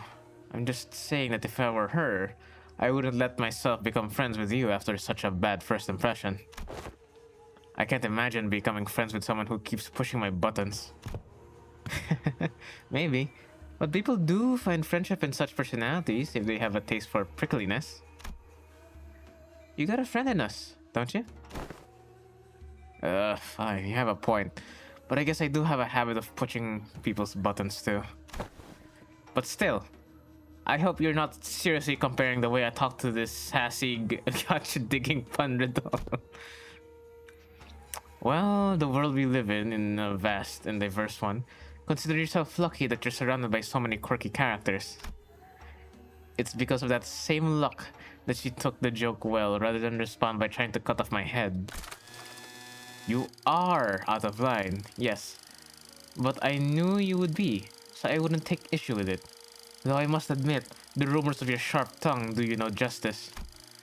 The streets speak of a man they call Kim Lib. Bamboo Rain Hat Kim Lib. A man who had once intended to pursue the path of the brush, only to realize the sins of his forefathers and exiled himself to the backstreets. Yet with the sheer power of will and gritted teeth and scarred heart, did he find in the path of a sword another way into the nest, as the right state councilor's sworn guard at that. That's you, isn't it? All those superlatives, yet the reality is that I've merely found the path of man, butchery as a viable way of life. Direct any compliments you have toward the right state councilor, if you will. I am but a butchering blade that happened to fall into the right hands. Not a compliment, just a word on the street. You're a quick learner. And spare me the fancy reading of my name. Watching you pretend that punctuous posturing comes naturally is painful enough already. Keep it simple and spell it out as Bamboo-Hatted Kim, thank you. And does he continue to veer away from the line? I'd rather be a corpse cold and dead than stay in line. Have a shred of mercy on me, Almighty One. If I'd come all the way here just to punish you for every little misdeed and ill manners, I would have laid you out and split you in two, 3 ways before this riveting dialogue brought us this far. So feel safe to continue traipsing outside the line, but in return, would you answer a few of my questions? I've been watching you from a distance for a while now, and... really? Stalking someone's not very principled of you. You sure she didn't give a good wallop after that? No. Truly a mystery, isn't it? Besides, she did give me free rein to continue traipsing outside the line, so I couldn't... Besides, she did give me free rein to continue traipsing outside the line. I couldn't, in good conscience, turn down such offers of kindness. Not that I ever do. You sure have a way with words. A way of finding your way under the listener's skin, huh? Perhaps yet are such japes not to be expected among fellowships of close mutual bond. They don't look like friends yet, though. So care to tell us why she's been watching you? I was engaged in the age-old pastime of throwing rocks. Oh, you speak of the game of Sukjeon, rock tossing? Save them for the festivities of Dano. I was throwing rocks at passers-by. Based Bamboo-Hatted Kim. Fee on thee, that is a wrong deed, good sir. She's so fit. Oh, she's so cute. I suppose it is. People of Pyo, bone and sal, flesh, in particular, found it to be distasteful, and yet they did not let their discontent be hidden. But the pee, blood, and the downtrodden cheered me on, to a degree. They found it cathartic. Oh, curious. Then it is right a deed, or a deed not right. Pyo? Sal? Whatever it is thou art describing. It is a well-known truth that S-Corp is also known by its other name, Salpipio Agro Industries, a wing specializing in the general agriculture and livestock industry of the city, and vastness and the depth of its responsibilities have necessitated such divisions of labor. Thus, District 19 is split into 3 court circles responsible for different aspects of the industry, Sal, P, and Pipio, meaning flesh, blood, and bone, respectively. Sal, responsible for the cultivation of rice and other grains, Pipio, responsible for meat and livestock, and P, in charge of the technological aspects of both. As a scientist and a researcher who once toiled in S-Corp, you must have felt the persecution of P face firsthand.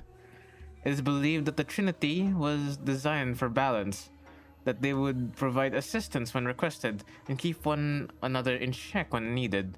It was once a promise of cultivating a fair and sustainable S-Corp.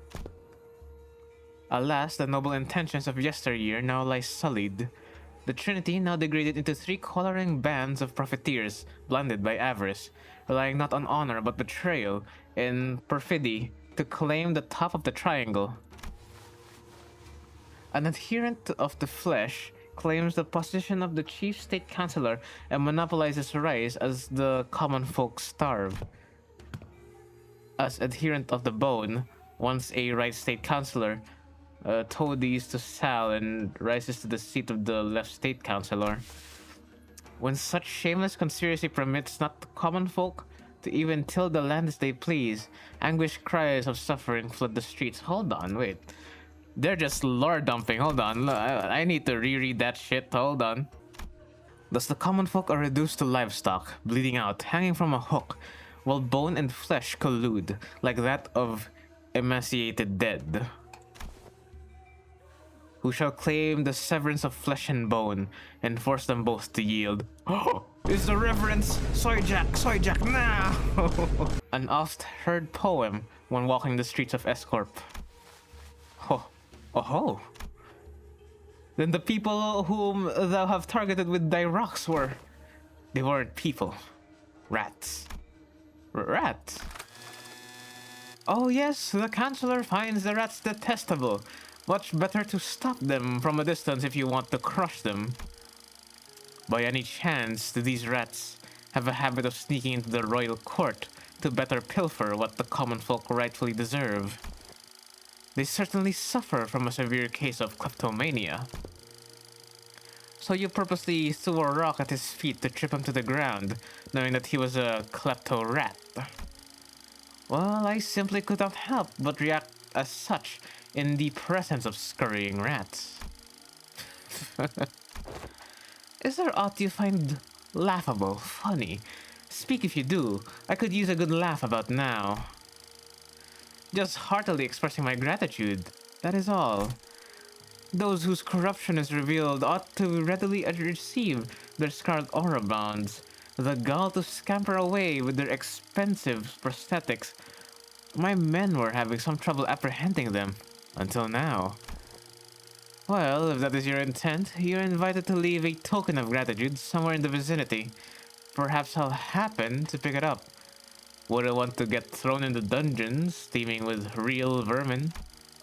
Oh, I was going to do just that. So, when will you stop being a sword and be a human again? What? When do you clock out? The way I see it, you're not the kind of person who'll ever let a drop of liquor get to his tongue while on duty for the right state councilor. Oh, there she is. That's her face. Return to this choga when you're human again. I'll buy you a drink as thanks. Haha. She's a funny one, Mentor. Then this fellow you had often mentioned fondly was... Correct. Haven't I mentioned her a few times as a drinking fellow I had left behind in S-Corp? I must say, I myself found that relationship most intriguing. That the military commissioner of the Sal faction would fraternize with the bodyguard of the right state councilor, who was of the P faction. Still, I knew not that the fellow was none other than the military commissioner of S-Corp. Bro was drinking, like, you know, bottle to bottle with, like, the state secretary of defense, bro. Engdu's eyes had gone wide in shock, her voice rising unconsciously. Oh, she's jealous. I think she's jealous. It is news to me that you have had ties to a second-ordered official, a military officer with command over high-ranking employees of the wing at that. Well, I was in the service of the right state councilor, who is a first ordinance, you know. Well, that may be true, yet you would like to know why I, with such a powerful friend by my side, have ended up an exile from S-Corp? Yes. Your silence over matters of such great import is why I have come to introduce you to others as Reticent one. So it's not exactly his personality, but whatever matters the most, he's silent about. That's why he's introduced, or rather, Engdu introduced him as like, you know, a man with a few words. We had made the Blade lineage our home, for S-Corp availed no home for us but the lineage. But you, Mentor, I would rather show than tell. Let us proceed, shall we? This enhanced place seems intent on unearthing all of my past, both savory and unsavory. All shall be revealed in due time. Kim looked around, a twinge of loneliness in his eyes before moving on. We followed without a word. Kim Jong-un's favorite character has to be like bamboo-headed Kim, bro. Why is he giving me the tutorial again? No, it can't be. My life is. The experiences, the memories I had recorded are different. Alas. Oh, it's the same place where I fought bamboo-headed Kim. Kim came to a stop with a grim look on his face. Again, I am returned to this day. His voice had dropped to the same morose pitch we had heard before. Mentor, I have been here before. Ah, have you? Had a peek into my memories when I had distorted, did you? I must say, it's a bit embarrassing to have my deepest and darkest secrets revealed like that. Kim grinned sheepishly, as though to clear the air, but it was unbecoming. Oh, it was becoming clear to me what he was doing. That his flippant demeanor and seemingly devil-may-care attitude were but a mask to hide the true darkness in his heart. Then this must be, indeed, the right state councilor's estate. Someone who I had once protected, though was worth protecting. Thought was worth protecting. Kim pushed open the main gates and made his way into the front yard. Watch out, Engdu. Take a tall step over, you might trip. Huh. Whoa! There were bodies splayed about the yard. I couldn't dare start counting them. Holy shit. I felt faint watching the aftermath of the carnage. Some were decapitated, some had their torsos split diagonally, and some of them were so mangled I could barely or hardly even tell which parts belonged to who. Are they not retainers of the royal court? What were they doing at the councilors? No, were they killed by assassins? Assassins did infiltrate the estate, yes. You're looking at what remains of them. Cha-ching! Though I had but a moment to glimpse it, I clearly remembered what the S-Corp logo I saw in Kim's Phantoms looked like. The hats these corpses are, or were, wearing, are adorned with the same logo. So why is bamboo-hatted Kim calling them assassins? In this corrupt land, the right state chancellor's life was always as precarious as a candlelight, as a tempest. Such is the fate of all those who have guts to speak the truth in S-Corp, where positions of influence are hoarded by corrupt sycophants, whose chokehold on power is ironclad. The most prominent among them, the left state councillor, with the chief state councillor's blessing, sought to wield his own private army to silence forever the tongues of those who would advocate against the corrupt. Private army? But they're prohibited in our homeland. So they're kinda like how the great houses of H-Corp each had their own armies? That is similar to what is happening, but not exactly. If S-Corp's circumstances were to be explained in plainer terms, it would be akin to a situation in which a company whose employees, although they appear to be all working for the same side, is in fact fractured within, with certain departments pledging allegiance to a different individual rather than the chief executive. What assassins there had been in the past at least were masked to hide their allegiance. I had thought this no different, though with assassins significantly less invested in maintaining their disguises. Not realizing that I had just placed my stone inside the tiger's maw. Whoa. Looking around at the yard teeming with the assassins, I recall thinking it odd just how many of them had been sent. Though the left state councillor's power had grown to loom over that of a king, I should have realized how ridiculous such a brazen attempt on the life of one of the triumvirate councillors at the royal court would have been. Foolish. I can't. I have failed you, councillor. There were simply too many of them, as though they had decided that tonight was the night they would finally slay the councillor or die trying. I was soon overwhelmed, and some of them eventually managed to get around me and reach the councillor's bedchamber. The moment I heard them reach the door, all strength left me, and I fell to my knees. I, Kim Lib, am a poor excuse of a bodyguard, and I have failed you. And I knew who the author of the foul scheme was, the left state councillor. Let this be my final act of loyalty ere I depart this life. Though I am too meager a person to carry on your will, councillor, what I can do is plant the seeds of terror in the hearts of the unjust, if only to shackle their blackest hearts from committing greater misdeeds.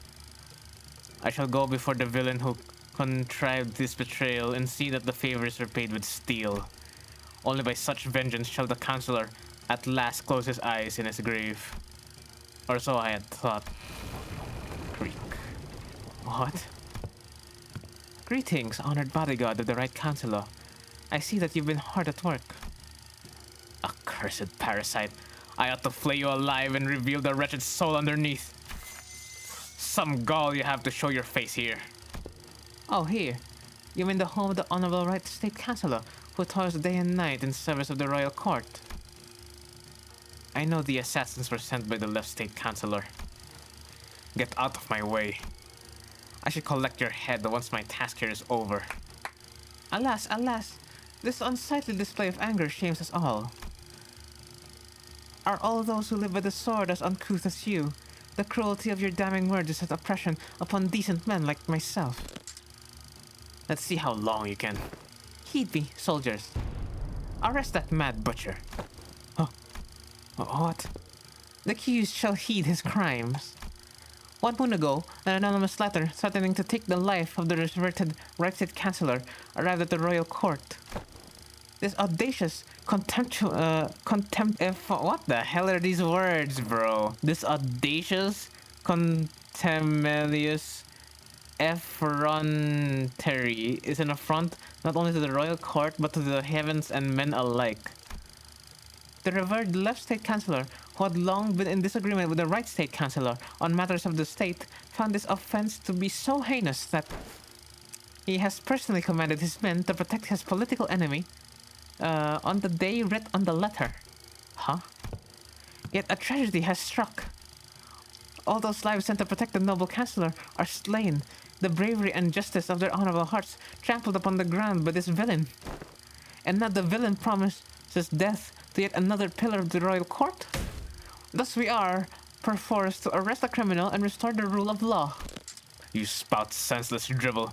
I saw your men make way into the councillor's bedchamber with their blades drawn. The councillor?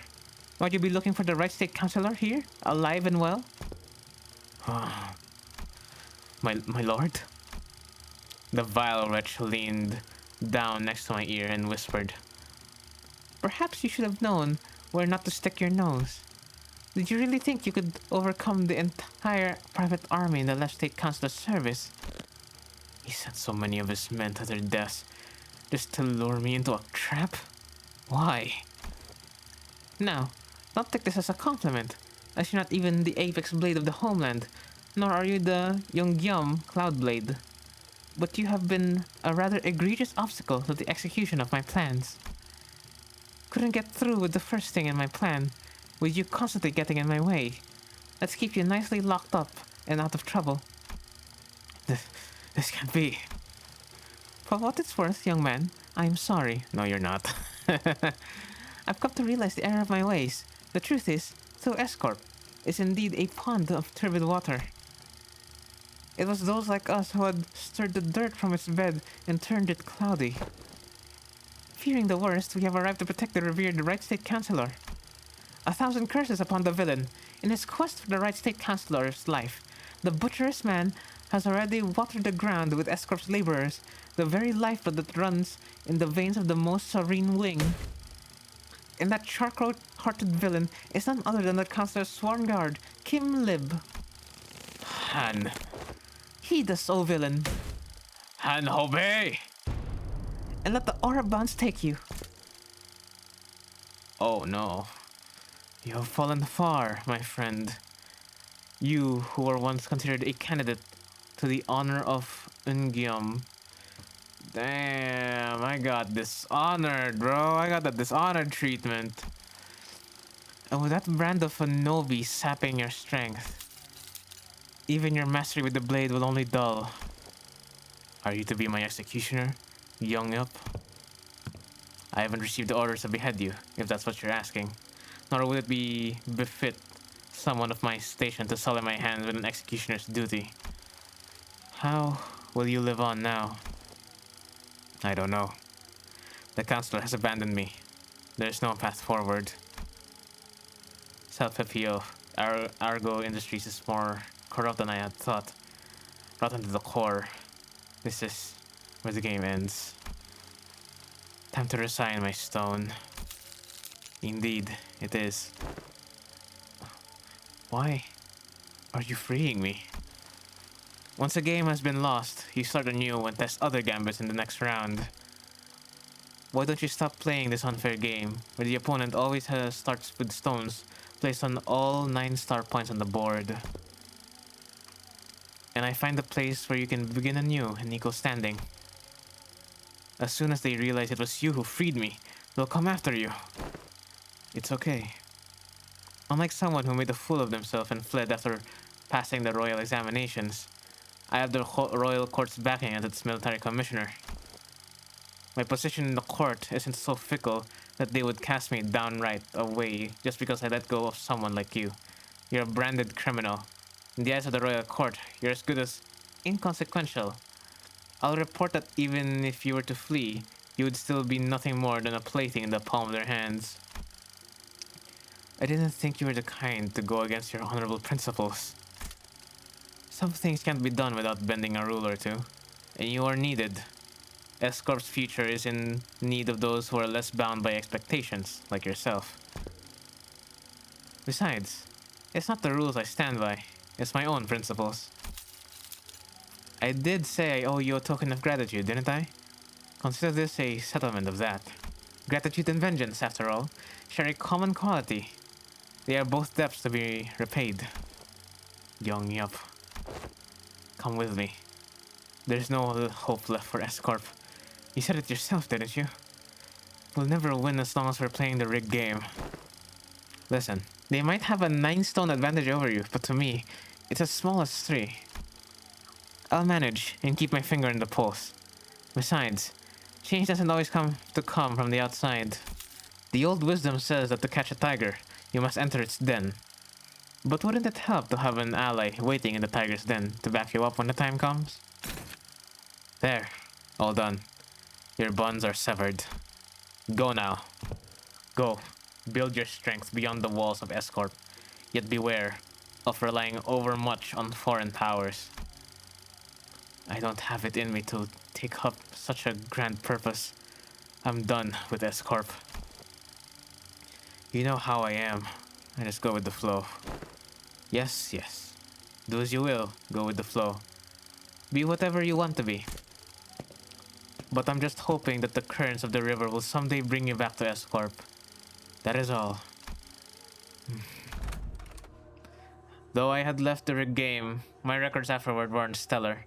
The laying of the stones on my board was always full of holes and mistakes.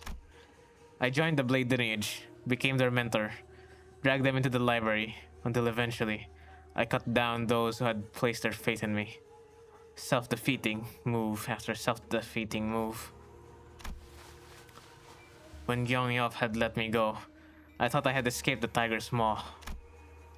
But as I let the game progress with the flow, I soon came to the realization that my life was an endless sequence of connect and dies. I was in a losing place from the start. Shadows dancing by the distant humanoid form began to grow like wildfire. Wow, oh, this is disgusting. And those in the attire of the Blade lineage, and one by one, leapt over the wall and approached us. Ah, like corpses? Jesus. Like the projections of Eskim's darkening fathoms. They're from his memories. Films and photographs can sometimes remain undoctored, but the impressions a person gets from viewing the photograph is malleable. Then they must be after. Yeah. I can believe that if the Blade lineage were to come back to life, they would want to kill him. Like a prey backed against the cliff's edge, I am left bereft of paths. My hand hesitates with no room to place the stone. Misjudgments burgeon with contemplations harrow the mind indeed. Now, all that remains is to neutralize the one enemy combatant in the yard. Tell me, who's waiting for us in there? You should know. This place and its enemies are projections of your memories. Not the hardest guess to make, is it? I expect to find Im Gyong-yup in there. Gyong-yup was a woman of loyalty and principles. Even as a military commissioner, she never stopped wanting to change the way the royal court was. But even she must have broken in the end. I scoured the newspapers and TV for anything I could find on the current state of S-Corp, but it was plain as day that nothing had changed there since my departure. Mentor, is that not but a baseless speculation? Your concerns grown uncontrollably? Never have you spoken to us about such a monstrous one in the past. Thus what lies before you is but a figment of the distortion reflecting upon your memories. Did this Im Gyong-yup appear as that monster does, Mentor? No. Gyong-yup wasn't like that. Gyong-yup. I still believe that Self-PPO, Agro Industries deserves to die. But destruction is not the point. The point is that I want it to be a place where I can cut away the avaricious corrupted and have it be a wing that cares for its common folk. And if I didn't know better, I would have thought you were seeking to supplant the current S-Corp. You know that's not what I'm talking about. I'm just a wanderer, floating down the river's flow to where the currents take him. When the river bent and I hit a wall, someone picked me up and made a blade out of me, once abandoned. I returned to the flow and found myself as a mentor to those who afforded me the undeserved faith. And the river continues to wind, carrying me back to S-Corp, whence I had fled. Shall I let the blade sing my inner thoughts? You think I'm satisfied with the way S-Corp is?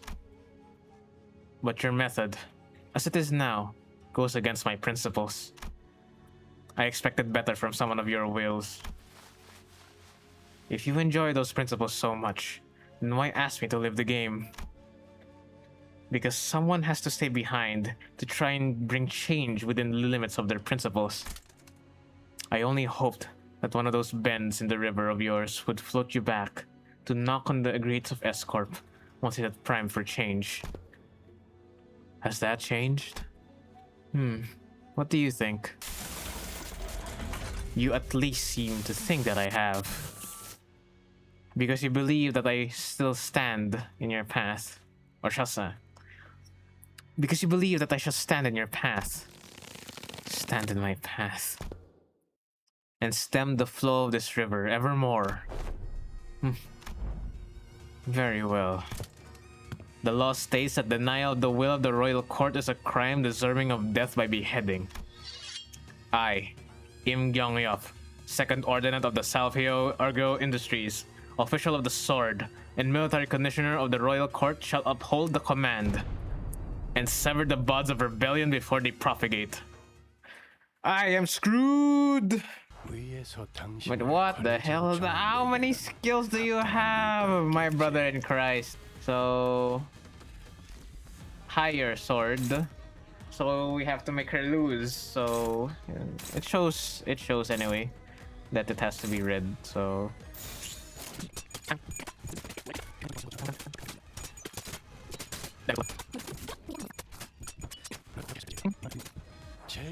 Okay, so we just keep hitting red. Well, time to pull this bad boy out. Yeah.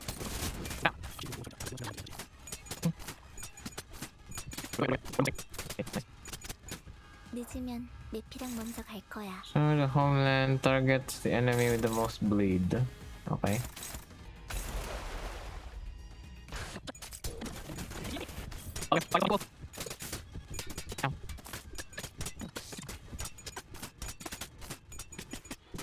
야호.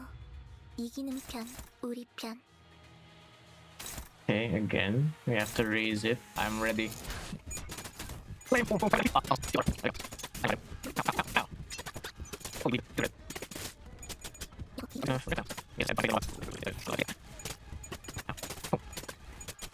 Get him, Kim!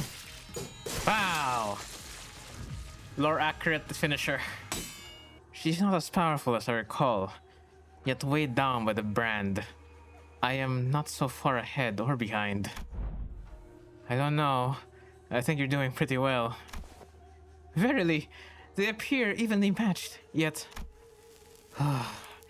He's wielding that sword like he's trying to get himself killed. That blade work is far beneath him.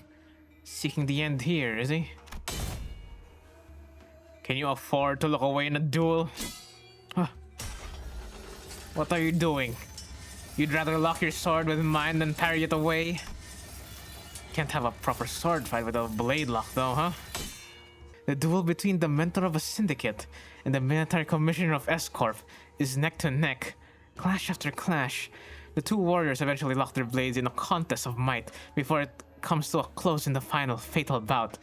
When the dust settles, the mentor lies in the sand, dead. If that is what you want, I will grant it. Good.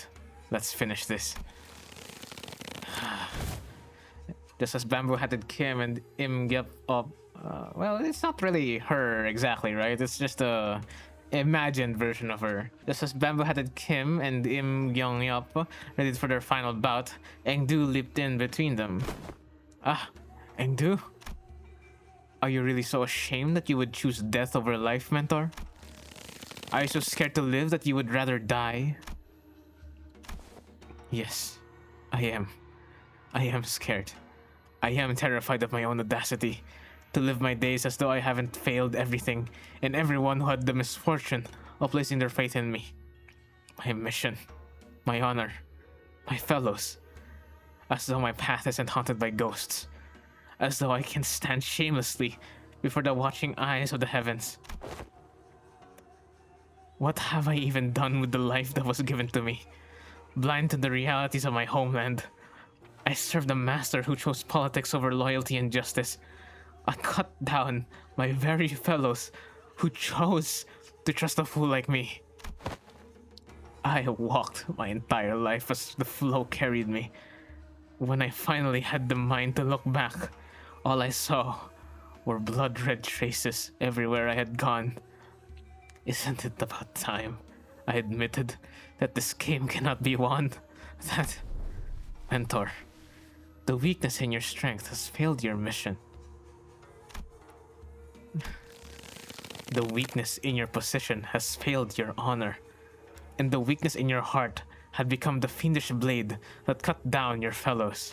Engdu, I thought you were here to talk me into keep on living. Yet your words pained me so. What weakness of yours is it this time that you would cast away your own creed and life? What other weakness will you use as an excuse today? Stop trying to bear the responsibilities asked not of you. The Blade lineage was never about responsibility, nor was it about you, mentor. Or does your overbearing guilt help you overestimate your importance? What was that saying again? Fellow travelers in the same boat will aid one another. Not a single soul demanded that of you. Talk about kicking a man when he's down. And I have had enough of that flippant larking of yours. We all have. Do you truly believe that not a single one of us had picked up on the fact that your levity was a means of relieving yourself of the burden you had cast upon your own shoulders? None of us ever demanded some impossible feat from you. What was it that you always said to describe yourself? that you are but a butchering blade that wields not itself, a tool wielded by willing hands. Why, mentor? I know not what kind of shame or responsibilities a mere tool has. Do you? Because I fail to see any. If the shame does not subside still, then shroud your face with that bamboo hat of yours and live on. Live on so that you may repay your debts. Out of blades, out of arrows. Even the heart that sought death lies defeated at your feet. There is no stone left for my next gambit. There is nothing more. Indeed, perhaps, there was some merit in your words, that I must retreat from this silly game of stones and become a fiend of blades. Mentor, that is not what I said. Interesting. When did you hear that poem? Yes, when inverted, a bamboo hat is like an unladen ship. Engdu and Imgyeokyop were knocked away from bamboo-hatted Kim as though bounced off by an invisible force. Kim raises his gaze to meet the empty air as though someone were there, a hollow laughter escaping his lips. We know who he's talking to.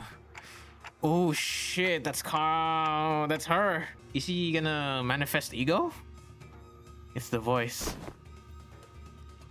But your last move was not a good one. Indeed, I did wish to become a blade. And what did you do? Forge me into an indiscriminate one that cleaves blindly into friend and foe both. It seems that in your excitement, you have cornered yourself with that last move. Oh my god, he's gonna reject her and he's gonna manifest ego! Shit! Holy shit! Well, as it seems that I have had an opportunity to retrace our past moves, allow me to try something different this time. Be not so vexed by this round. As you say, we will never know what the next game shall bring. I appreciate and will treasure the other bits of your advice. But let us play by my rules for tonight's game. Something's different this time, innit? He ain't distorting. I think that's an efflorescence, perhaps. Nothing is for certain indeed, yet I trust that the words of my last remaining follower have also reached your ears, huh? I am but a tool wielded by the willing hands. Nothing in my life has ever been certain. I know not whether this move is what cements my defeat, but I desire it to be a victorious stone nonetheless. Thank you. I will take what encouragement I can. The strange, invisible pressure dissipates, and the armored woman, Im Gyeongyup, readjusts her grip on the sword. Kim turned around to look at her, and I saw that the weighty shadow seemed to have been lifted from his face, replaced by a mix of relief and determination. Ooh. A bit embarrassing to change my stance now, but now I fight to live. I suppose you will be okay with that. Of course. He's gonna manifest ego! Well, he already manifested, but he's gonna manifest ego! Look at this! Oh, look at this! To hide from the heaven's gaze, this hat I wore. An empty boat I bore my friends along. In bamboo veiled, we drift from shore to shore. With wine, I don my hat, watch blooms throng. In mirth, I doff that shroud to moon adore.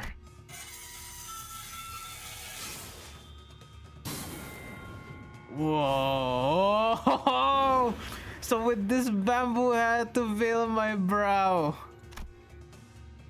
through winds and rain may rage, I shall not throw. He to me, bamboo-hatted one, speak your name, for I found your outfit dubious of character. I am he who has mentored the lineage of blades to its premature end. I am he who has sought to bring salvation to the downtrodden to no avail. What to call a man who has failed to disburden himself of the world? How to name a man who has failed to bear the weight of the world? There is none. So call me Bamboo-Hatted Kim, Bamboo-hatted Kim, the treasonous wretch.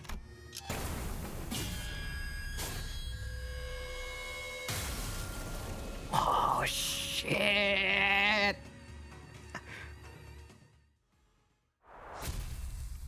Let's fucking go! The photographs rapidly fold away from reality. Perhaps because Kim had successfully managed to face his own past.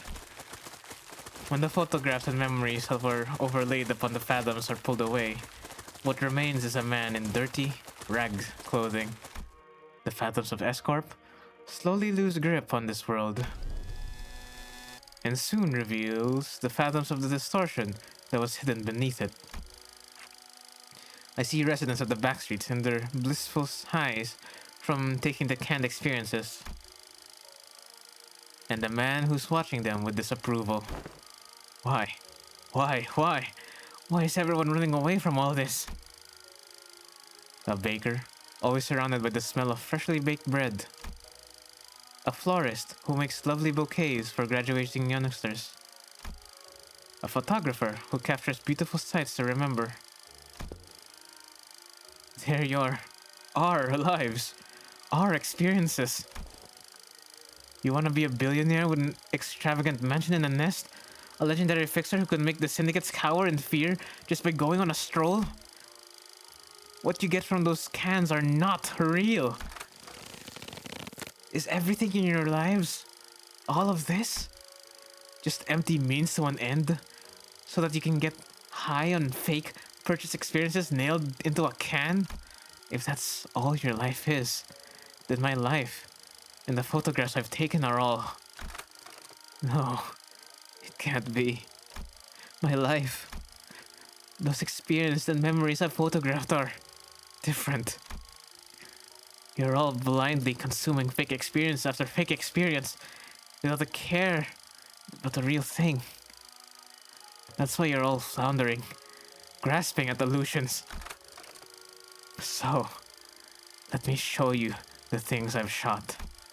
The memories, the experiences, the reality of your lives.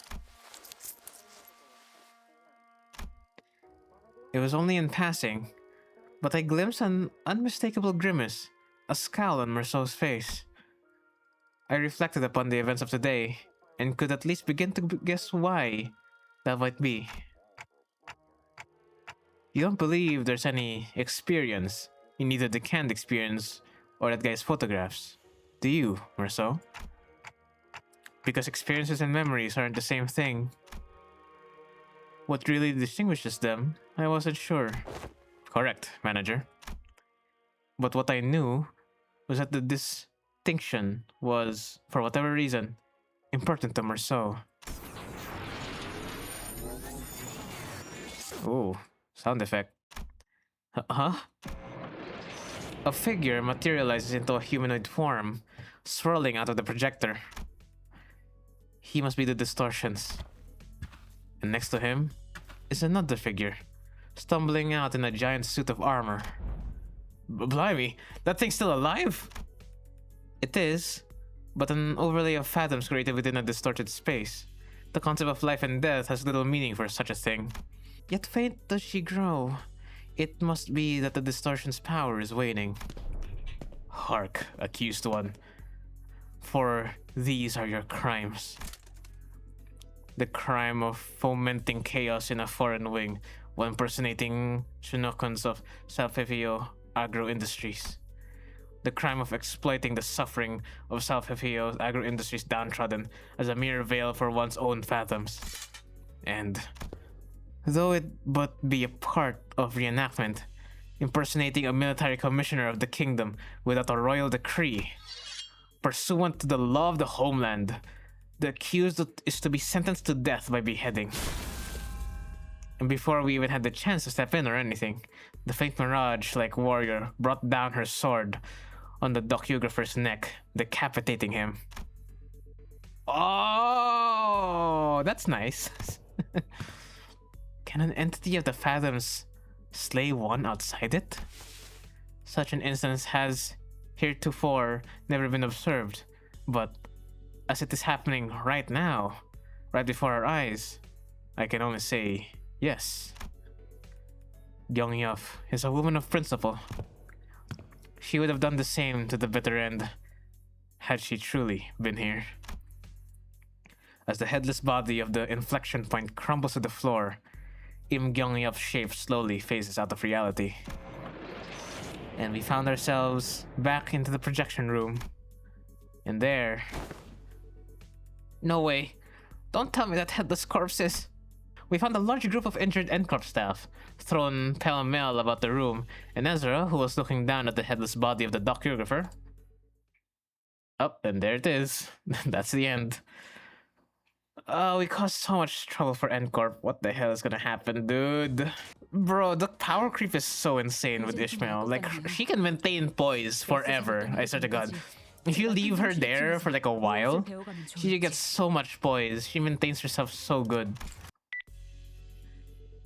Yep, right on. Gotcha, team leader.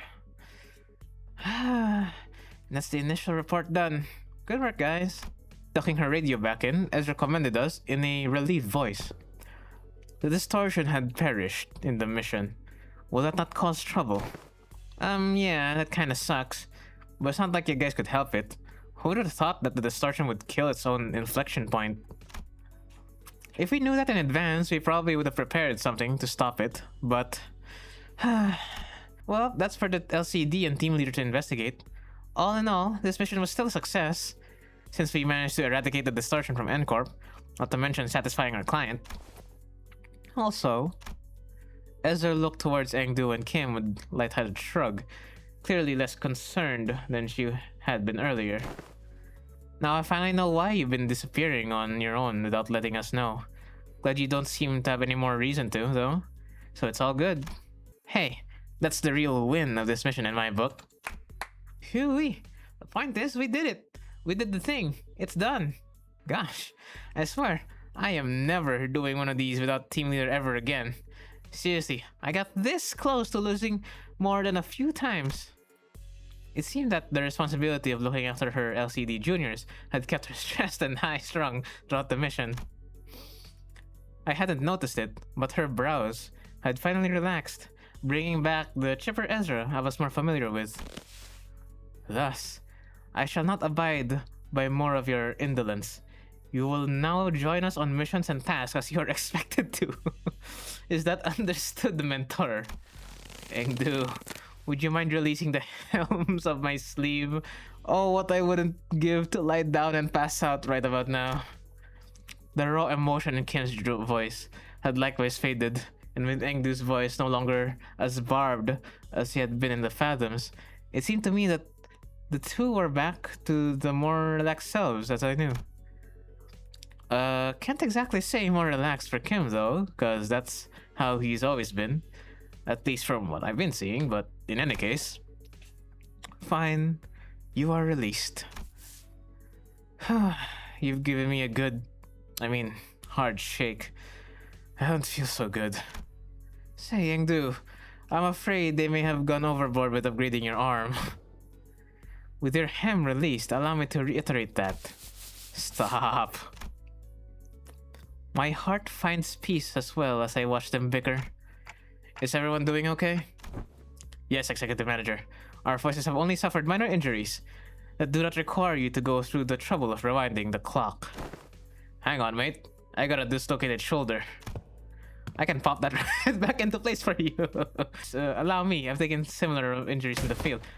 Yeah, and guess what happened the last time I let you do that? You rotated my bloody arm the wrong way and turned the bones and my shoulder into little chips. Don't sweat it, I can rewind that. By now, I've already grown used to the pain of rewinding the sinner's injuries. A dislocated shoulder shouldn't be a big deal. I have ought to ask thee a clarification if thou wilt. Yeah? Dost thou recall how, as we battled the NCorp's pin frame team, the foes have taken photographs of us? Uh-huh. And?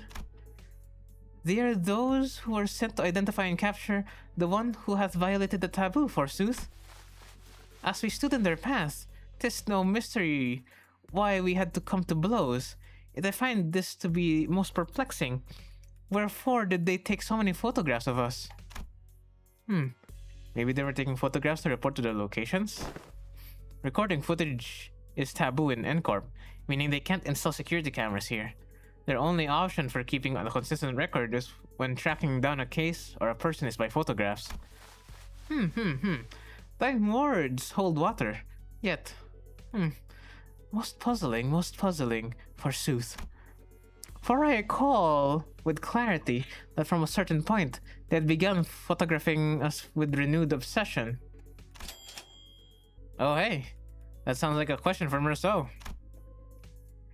Given how often I had to rely on the information Merceau had provided me in this mission, I think I've gotten enough practice on how to phrase my questions in the right way to pull answers they need from him.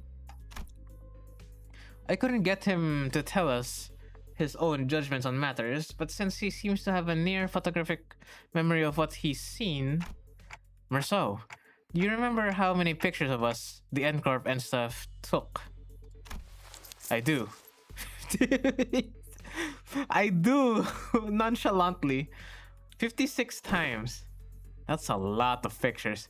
You actually remember the exact number of times they shot us? I do. It's always so neat seeing his memory in action.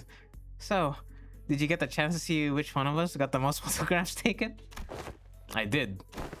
Oh, who is it? Who is it? Is it me? I make for a fine model if I do say for myself. No, it wasn't you. It was me. Huh? But why? Well, he was from NCorp. They have the same gauntlets. So... he probably... I'm thinking or guessing he's probably a taboo violator of some sort. I mean... what's the most statistically likely reason that it was you? It was at that moment that I heard the sound of pebbles crushing under boots approaching us, louder and louder. What the heck? NCorp. Oh, dang it. Are you here because we beat up some of your guys? Listen here, we had to. Because of the distortion, see? It is as she says. The skirmish was an unfortunate consequence of combating the distortion phenomenon. Limbus Company provides a customer damage compensation program in case of such unforeseen events. Instead of engaging us in battle, please elect a contract the emergency response team at our headquarters at your first... Yes, we fully understand the circumstances surrounding the battle, and we intend to submit an expeditious request for damage compensation as you have recommended. But we are here on different business, so if you would be so kind as to let us speak. Different business? You're here to arrest me, manager. Hold on, Merceau. Let's hear them out. Wait, what? Merceau did not resist. He walked past us and joined the group of NCorp employees. Please confirm that you are Merceau, formerly One Who Nails, and a former member of the maintenance and management team at the Grand Magazine Sisyphe headquarters. The One Who Nails? That's a title? Confirmed. By the decree of the Giants, you have been expelled from NCorp, with imprisonment as the penalty for non-compliance, pursuant to Article 12 of the Eviction Regulations. You have also been informed that remaining in NCorp's district for more than 6 hours may subject you to immediate arrest. Please confirm that your memory pertaining to the above incident has not been expunged, and you are of sound mind to recall it entirely. Confirmed. Very well then. In keeping with the regulations, I hereby notify you that you are now subject to arrest and transport. Please place your hands behind your back and please offer no resistance. I am required to inform you that resistance may incur further penalties. Wait, stop. What the hell is going on? Wait, forget all that. Did you know this would happen, Merceau? Merceau, who stood calmly with his arms behind his back as NCorp employees handcuffed him, nodded implicitly in my direction. I did, manager. Then why the heck didn't you warn? It was less a question and more a reflex, but I didn't need to hear his reply to know why. Right, I never asked, did I? You did not. I'd say you should have warned us earlier, but you just right. I would have followed those instructions going forward, right? Yes, I would. Subject now in custody. From this moment onward, you are considered a suspect and will be transported to NCorp headquarters for your trial. As for the rest of you, would you be the organization the suspect is a part of? Organize your R's. What in the bloody hell do you think you're... Heathcliff, you are about to antagonize NCorp, a wing. In the absence of a reasonably justifiable cause, such a contract, engaging in battle with the city's corporate entities, is strongly discouraged. Yeah? We're just supposed to twiddle our thumbs while they drag him away? This must be another piece of information they neglected to tell me. The Faust, Jessel shaft. Yet another development that was set in stone. Despite her calm and collected explanation, I could tell that this was not a pleasant situation for Faust either, as she was sending an uncomfortable glance at NCorp employees. So, where are you taking him? A retrial will be rescheduled for the execution of the exile sentence. They replied dispassionately as they took Marceau into custody. We looked back at them, not knowing what to do or say. The late afternoon sun prickled at us like 1,000 hot needles. Marceau, now in cuffs, gazed at us with an expression that would not have seemed out of place on any ordinary day. But we have a contract.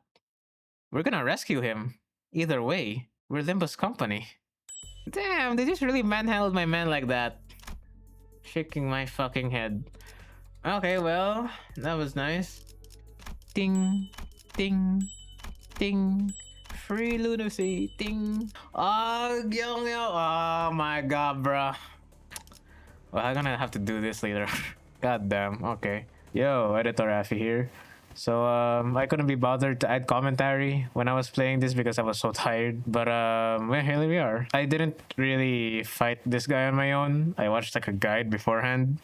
There's this video by Oreo Pancakes. They did a really good job explaining like most of the strategy, and they were able to do it in 12 turns.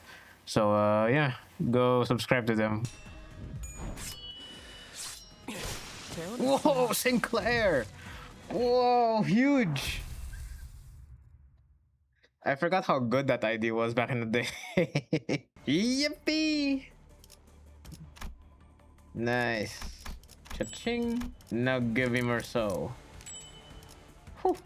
If it weren't for my Yisang dying in the middle of that, I would have probably got Furioso up and ready, but you know, let bygones be bygones. I got my rewards. Alright, that was Mnestic experience. Sorry for the delay for the video. Employment is kicking my ass. So if you haven't already, subscribe, because numbers drive my ego. Alright, that's it. See you in the next video. Bye-bye.